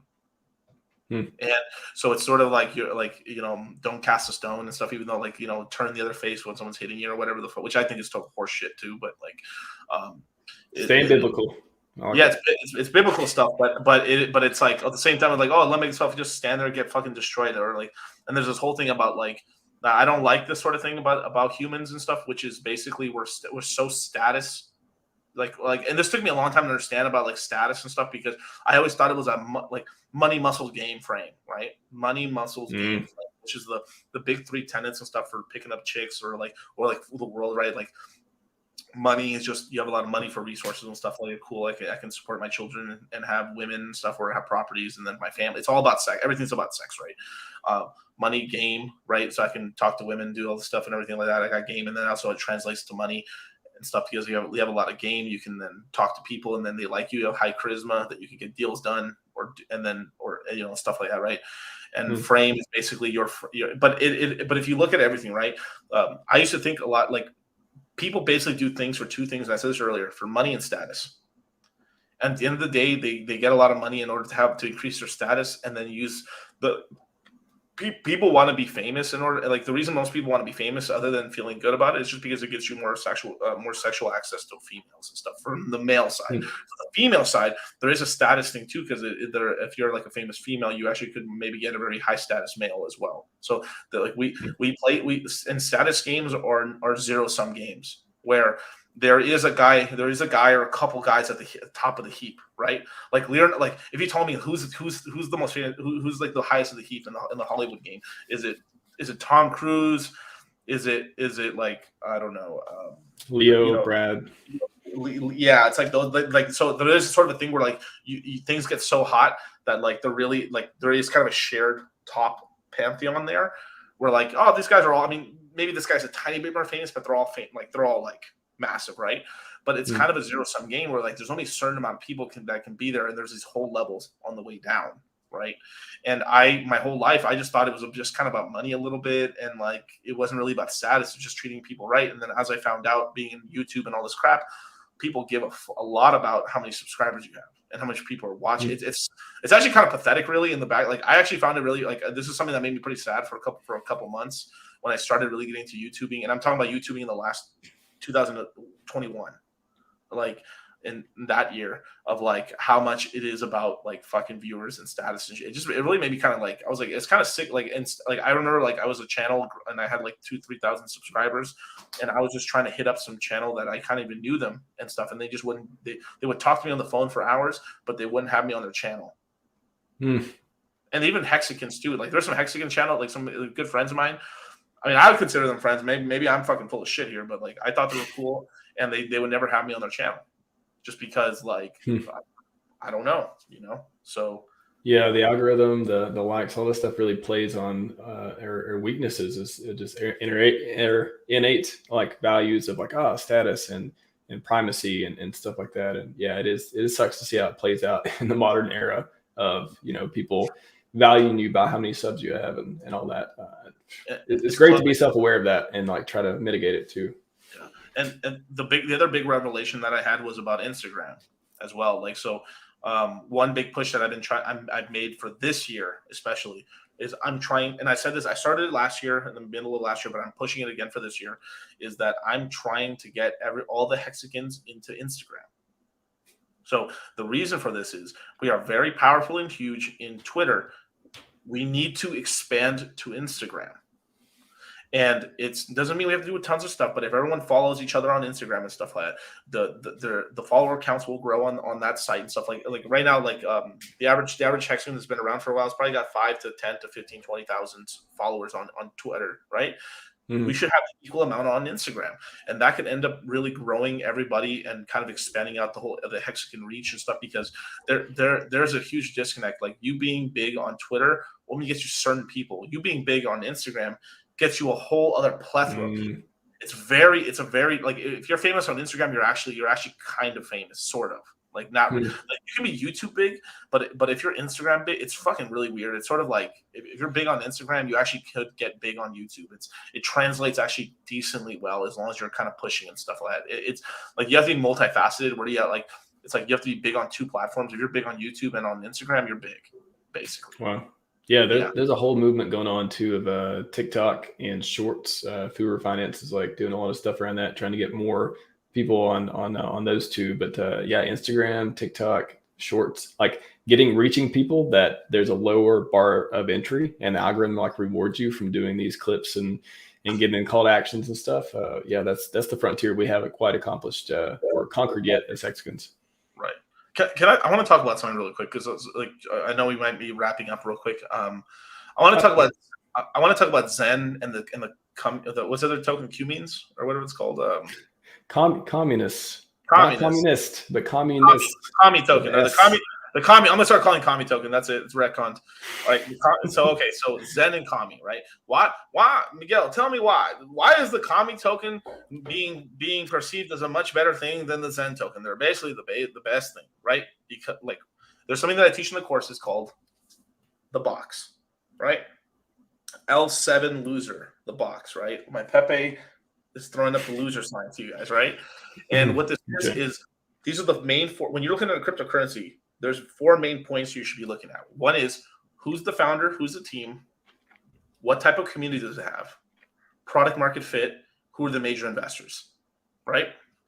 And these are the 4 things that I always look at when I look into a cryptocurrency as like the macro scope into it, right? Well, the most important thing is, who's the founder, who's the leader. I'm sorry, forgive me. I mean, who's the community? But one big X factor is, who's the founder, right? Some people don't have really a strong founder, so it's more of a team thing. Well, Jack Levin is the founder of Zen, and because he's been a cunty motherfucker to Hex, this is why we don't like it. He's actively saying things like right now, he just said like, oh, no, you should RH should just not do PulseChain anymore. What are you, fucking retarded? Like this guy's a fucking idiot. Like, but it's just the sort of thing. So he basically vampire attacked like the Hexagons and stuff like that, and a lot of Hexagons fell for this shit, and they used, and look, if one day, 2-3 years from now, after it's fucking minted at trillions and trillions and trillions and trillions and trillions and trillions and trillions and trillions of more tokens, and then it becomes a decent buy, I'll buy it, make the money, and then dump it, right? But as of right now, I think it's a shit show. I think it's fucking retarded, right? Now, 2, there's being a fucking a funny cunt, and then and like Richard, could Richard be cunty? Of course. Is he smart as fuck? Yeah. Do I think he's a good dude? Yes. Jack Levin, right? Jack Levin has also done some pretty kind of shitty ass things over, and he like what he reminds me of. He reminds me of these little lefty fucking vegetable eating like assholes and stuff like that. Like holier than thou motherfuckers. Like he's like, I'm a net zero carbon guy. I drive a Tesla. I think burning oil is bad and stuff. Super, like I don't have a gas stove. I I have an electric stove and stuff that's run by a coal plant and stuff. But we're not going to talk about that right now. Okay. You know what I'm saying? And he is a wolf in sheep's clothing, right? Or yeah, it's these guys, these lefty dudes, or these kind of like yeah, man, this is bad, man. Like you shouldn't be doing that kind of stuff, man. Like we were trying to protect the we're trying to protect the environment, man. And at the back end, it's a fucking complete lie. They're smoking cigars and doing all this bullshit. Like I was on a stream yesterday. With my boy Sterling, right? And he was in first class and stuff like that. He was in first class in all these fights from Romania and all over the world and stuff like that. He's like, you won't believe how many times I've been on these first class flights with all these rich lefties on the plane with me. And the whole fucking trip, they don't have their mask on. And as soon as like they land, they put the mask on, they take a selfie. They make sure to put your mask on, you guys. The whole fucking flight, they didn't have the mask on. They're driving first class and they're flying all everywhere and stuff like that. And it's all bullshit. It's all about let me do something to fucking put my foot on you because I'm better than you. It's those status games, and they're actually not doing anything at all, you know. And what this guy's doing is he's leaning on this whole thing like, oh yeah, I was one of the early people in Google. That's awesome, cool, great. Let's do something else, right? But what else? And now he's making this token. Cool. That's just inflating away. That's creating more of a gas fee problem and stuff like that, which is whatever, right? But if he wasn't such a fucking cunt and wasn't like doing, if he was just like, the whole thing is like, if you're gonna be doing the strategy, like be a little more kumbaya, or like yeah, like if he was like, you know what, I actually do like HEX and stuff. I think Richard's a good dude. And he was at least playing it with some honey instead of vinegar. His project would be doing a lot better. Realistically, but because naturally he's a fucking vindictive vinegar cunt, right? Of course, he comes from Silicon Valley, so I expect nothing less because I'm at like all those fucking soy boys and shit. I would imagine it would turn into a toy-loving fucking maggot, you know? Like, what are we doing? You know? I've said this before too. There's Ponzi's in the past that I've talked about that I've been negative against.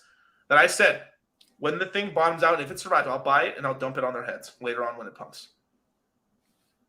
So, yeah, I mean, I was then. It's you had me at not in the RH ecosystem. I've never been really a fan of it. If nothing else, for Jack Levin, all the shenanigans that happened, it's like it's not an RH ecosystem, so I never spent a lot of consciousness on it. So, but come on, we know it's a vampire attack. Come on, like we knew what it was. Like dude, you see these soy boys all the time on Twitter and Instagram. Like we know this shit. Like and this is not like a dig against white guys, but I'm a skinny little tech white nerd and stuff with glasses. I got glasses, but I'm a skinny little tech nerd that does some glasses and stuff. And they use all these big words and stuff like this. And they like, no, I'm trying to create the new ecosystem. Like they use all these words and stuff. They never, and like, what do you try? But what's the real thing?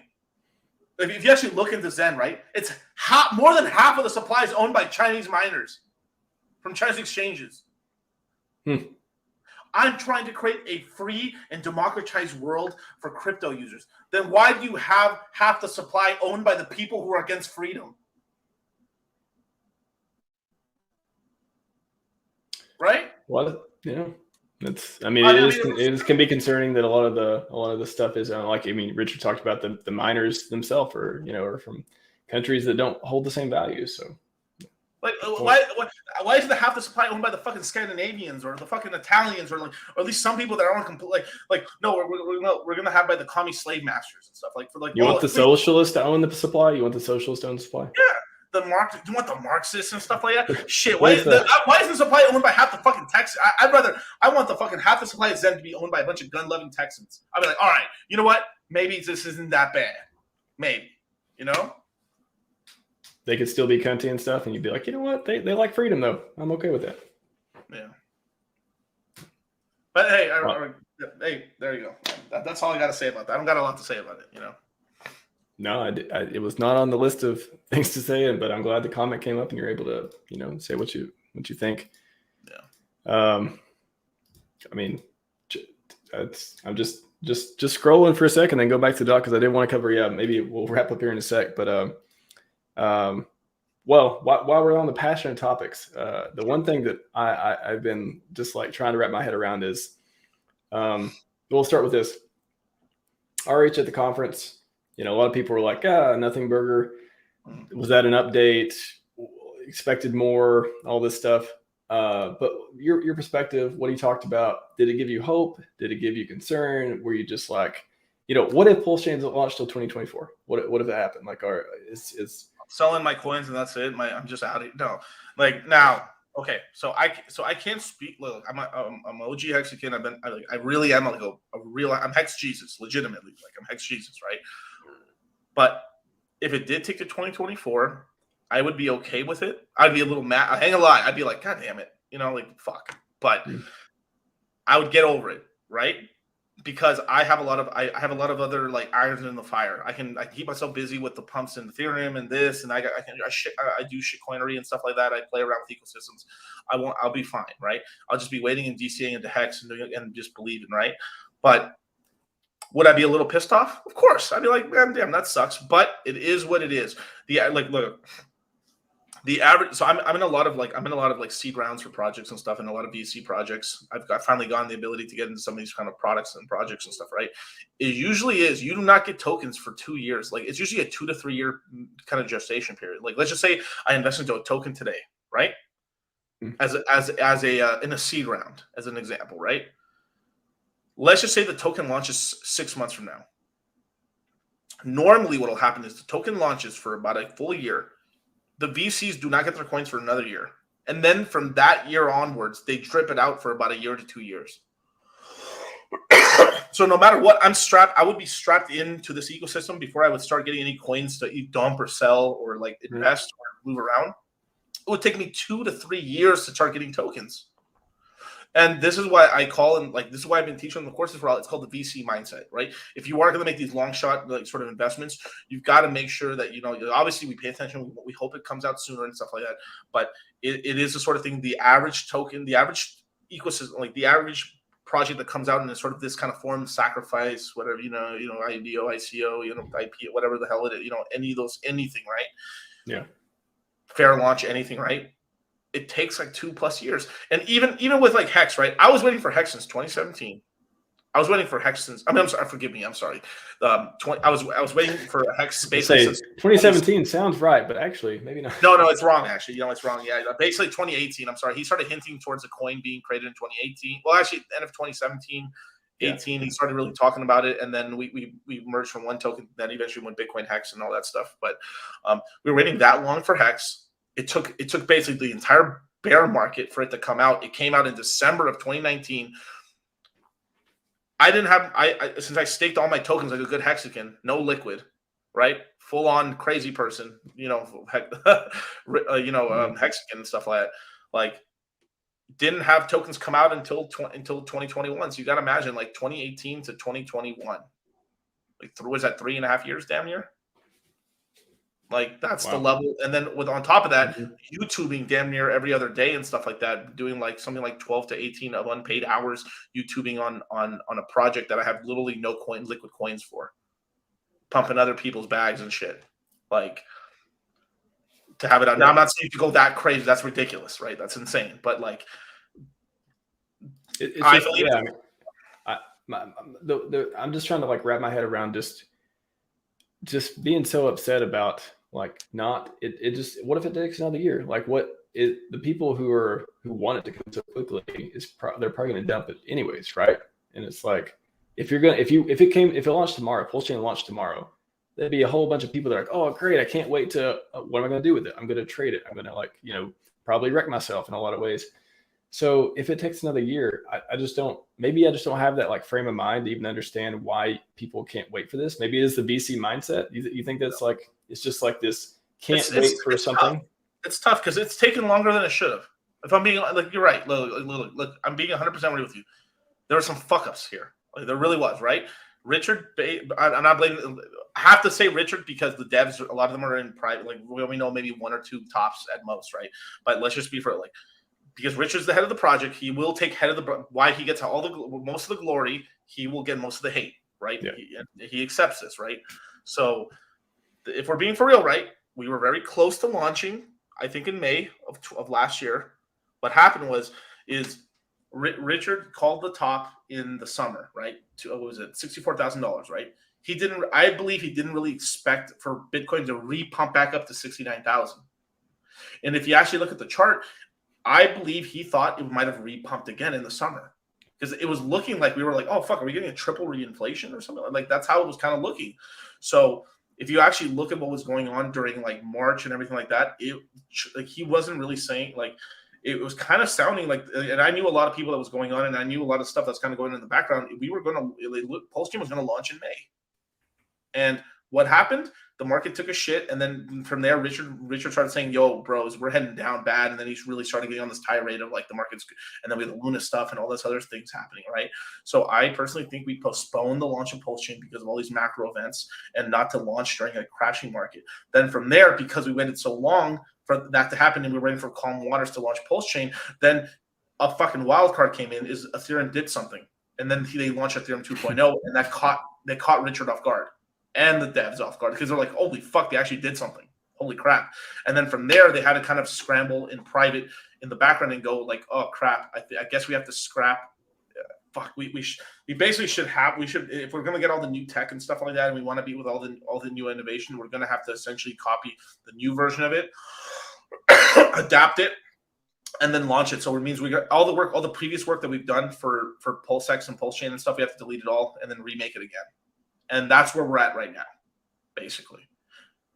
I don't think the time estimates weren't that off. It was just that these different events changed, like what the direction of the project of like taking up the new features and then doing the fork.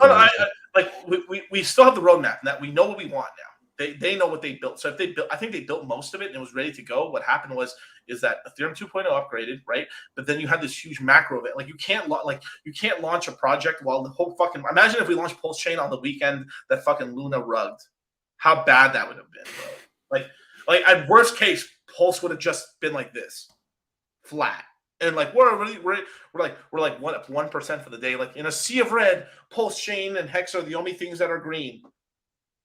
We can't. And then what would happen is everyone in their fucking mom would get scared, or people who were in PulseChain who had money in other ecosystems were completely getting wrecked. They would have sold PulseChain and HEX off in order to cover their fucking asses from all the losses they took on Luna and all the other ecosystems.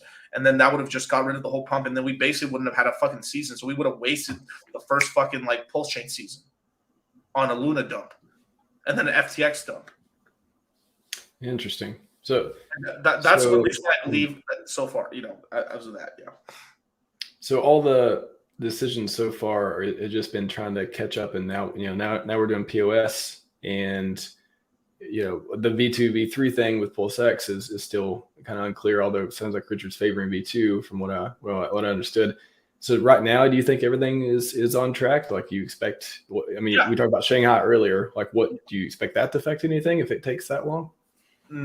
Well, other than just causing all the prices in crypto to go down, even HEX will go down on that, basically. Of course, even though most of our liquidity is still in USDC, we still, even though we've kind of put HEX in a certain place like that, and then PulseChain, but it's if one of the main two, if Bitcoin or Ethereum were to go, something would happen, it would really crash back down. It would affect everybody because then you have reflexivity. So if these cryptos go down, everything else goes down, and then people, and then a lot of HEX can say that they're max. Now they're not like you, right? RHMax. There's people who hold a lot of other tokens that when their pockets are hurting, they sometimes they use HEX or whatever they use, or when their other ecosystem is hurting, they use other things to like let's just say for some reason my Phantom went bananas. I would take the Phantom money and then roll it into HEX. I'm like, yeah, right.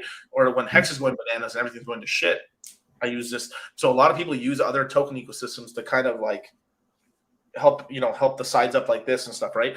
Of rebalancing. Or a parachute, right? Well, that's why you have like the whole market's taking a shit, and then somehow it's still affecting HEX a little bit. Well, because other people are in other ecosystems, or like people get scared, or like, wow, the momentum stopped, let me go into cash, and that's kind of what happens, right? So I think we're on track. We are going to get PulseChain. I don't think it's that far away. I do think the V3 testnet will come out in on Valentine's Day, or within that range. I think we will have it in February. Richard said it's coming pretty close, so I'm saying I don't believe this month, but I believe next month. I think we'll have it. That'd be nice. Yeah, it's going to be really nice. I think can you do that arm thing again? Which arm thing? Oh, they're just saying when I was doing this, like I was like this. Oh yeah. The box happened too. The box happened. Yeah. The box. And like there's a comment here that I want to like kind of read off and stuff like that because I've known this guy. I don't think in like a bad way and stuff like. Where's this Which one? I can post it. And if I can find the quote.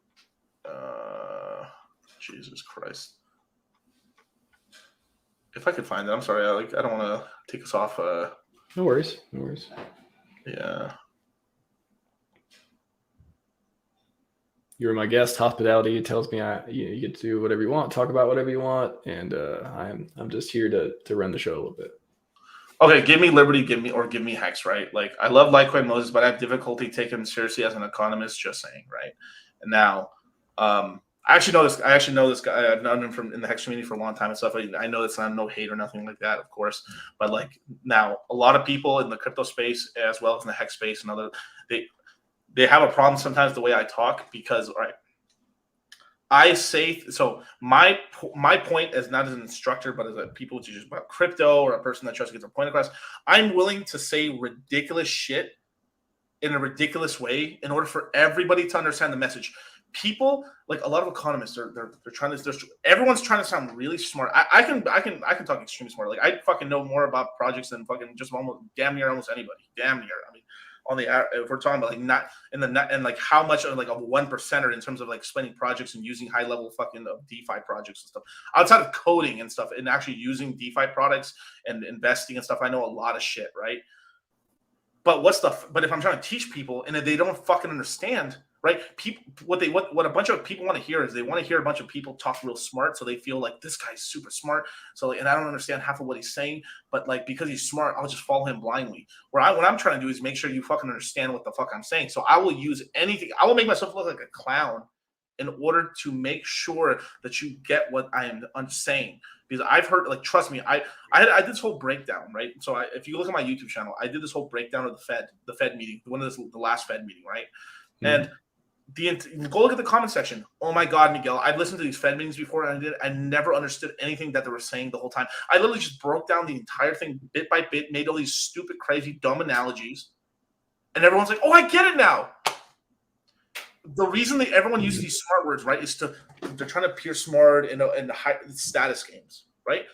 Like, I'm not afraid of like, dude, I got status, bro. I'm not afraid of like looking like a fucking idiot and shit. Like I literally, like, on the fucking HEX, I literally put up one of these on my fucking head the other day, right? I put a tinfoil hat on, right?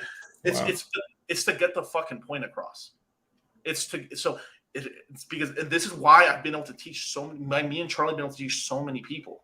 And why we've literally got the highest track record of onboarding the most highest level people into the crypto space. Do you know how, like, the average person that gets into crypto by themselves, they just know how to use Coinbase maybe, and they like fall for fucking Algorand and XRP. And this is no diss against them or any. That's it. Like they never get, like, we have all our guys are in fucking like all our guys in the crypto mindset courses are in like 7 or 8 different L1 ecosystems. Do you understand, like, what level? I'm not saying like that's like, obviously then from there they have to do their own work. We can take someone from a novice to nothing to an intermediate. No one can promise you like you become a master. That's impossible. It takes time and work, right? But the amount of people that we've taken them from step 1 to 12 is just insane. You know? Yeah. And so and then here's the other thing: the average person is like reading at a fucking 5th grade level anyway. So saying fucking shit and cut and doing this and that and jumping around and saying like, oh boy, oh boy, when will you? You know, and like, you know, saying the Mickey Mouse voice or like Blue's Clues and stuff like that. Telegram. Don't forget your towel. Don't forget your towel. Yeah. But if everyone gets it and then everyone starts making money, who cares? Like, did we get rich? Yeah. Just shut the fuck up. You know? That's it. Love it. Well, let's send people off with this maybe, if you'd like, just to recap 2023. What are you looking forward to? What do you think is going to happen? We'll just maybe, I know we talked about it probably an hour or so ago, but just briefly leave people with that. Leave people with some kind of, like, it sounds like you're hopeful. It sounds like 2023 could be a good year in the ecosystem, but what are you feeling? I think 2023 is really going to be a big opportunity for a lot of us to take some profits on some cryptos that we bought the lows in and use that. There's going to be like 2 to 3 really big. So there is 2 to 3 big opportunities to buy lows and then the new local lows on crypto. So there's going to be some really good DCA opportunities, as well as there's going to be 1 to 2 big cash taking opportunities, not just in the PulseChain HEX ecosystem. That's one of them. But in the overall macro ecosystem, there's going to be one where we're going to get a nice summer high or maybe like a late fall high for crypto. Awesome. Yay. And then a low after that. Buy. Yay. And the capital left over, you're going to be able to take that money to hold you over for the rest of 23 into 24, when we're finally onto a new cycle and some new highs, or at least when the market's like coming out. Because for 23, we're outside of the HEX ecosystem, there really isn't a lot of new tokens coming out. There is not going to be a lot of new tokens coming out until 24 or late 23, right? So we kind of have to play what we have right now. And one thing that's holding that's going to hold us back is like once a whole year has passed by, around the first to second quarter of 2024, the real estate market's finally going to start to calm down. It's going to stop being a drag on the economy. That's going to start loosening up, and then we'll be able to have a much more of a bull market.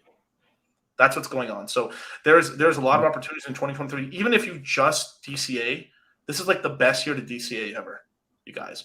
Just buy the simple stuff. Buy Ethereum, buy some HEX, get some USDC, and get a favorite L1 token that you like. And I think you'll do very well for yourself. I really do believe.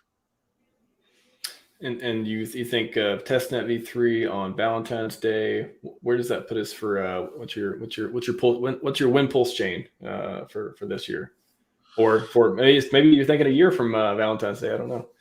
No, I mean,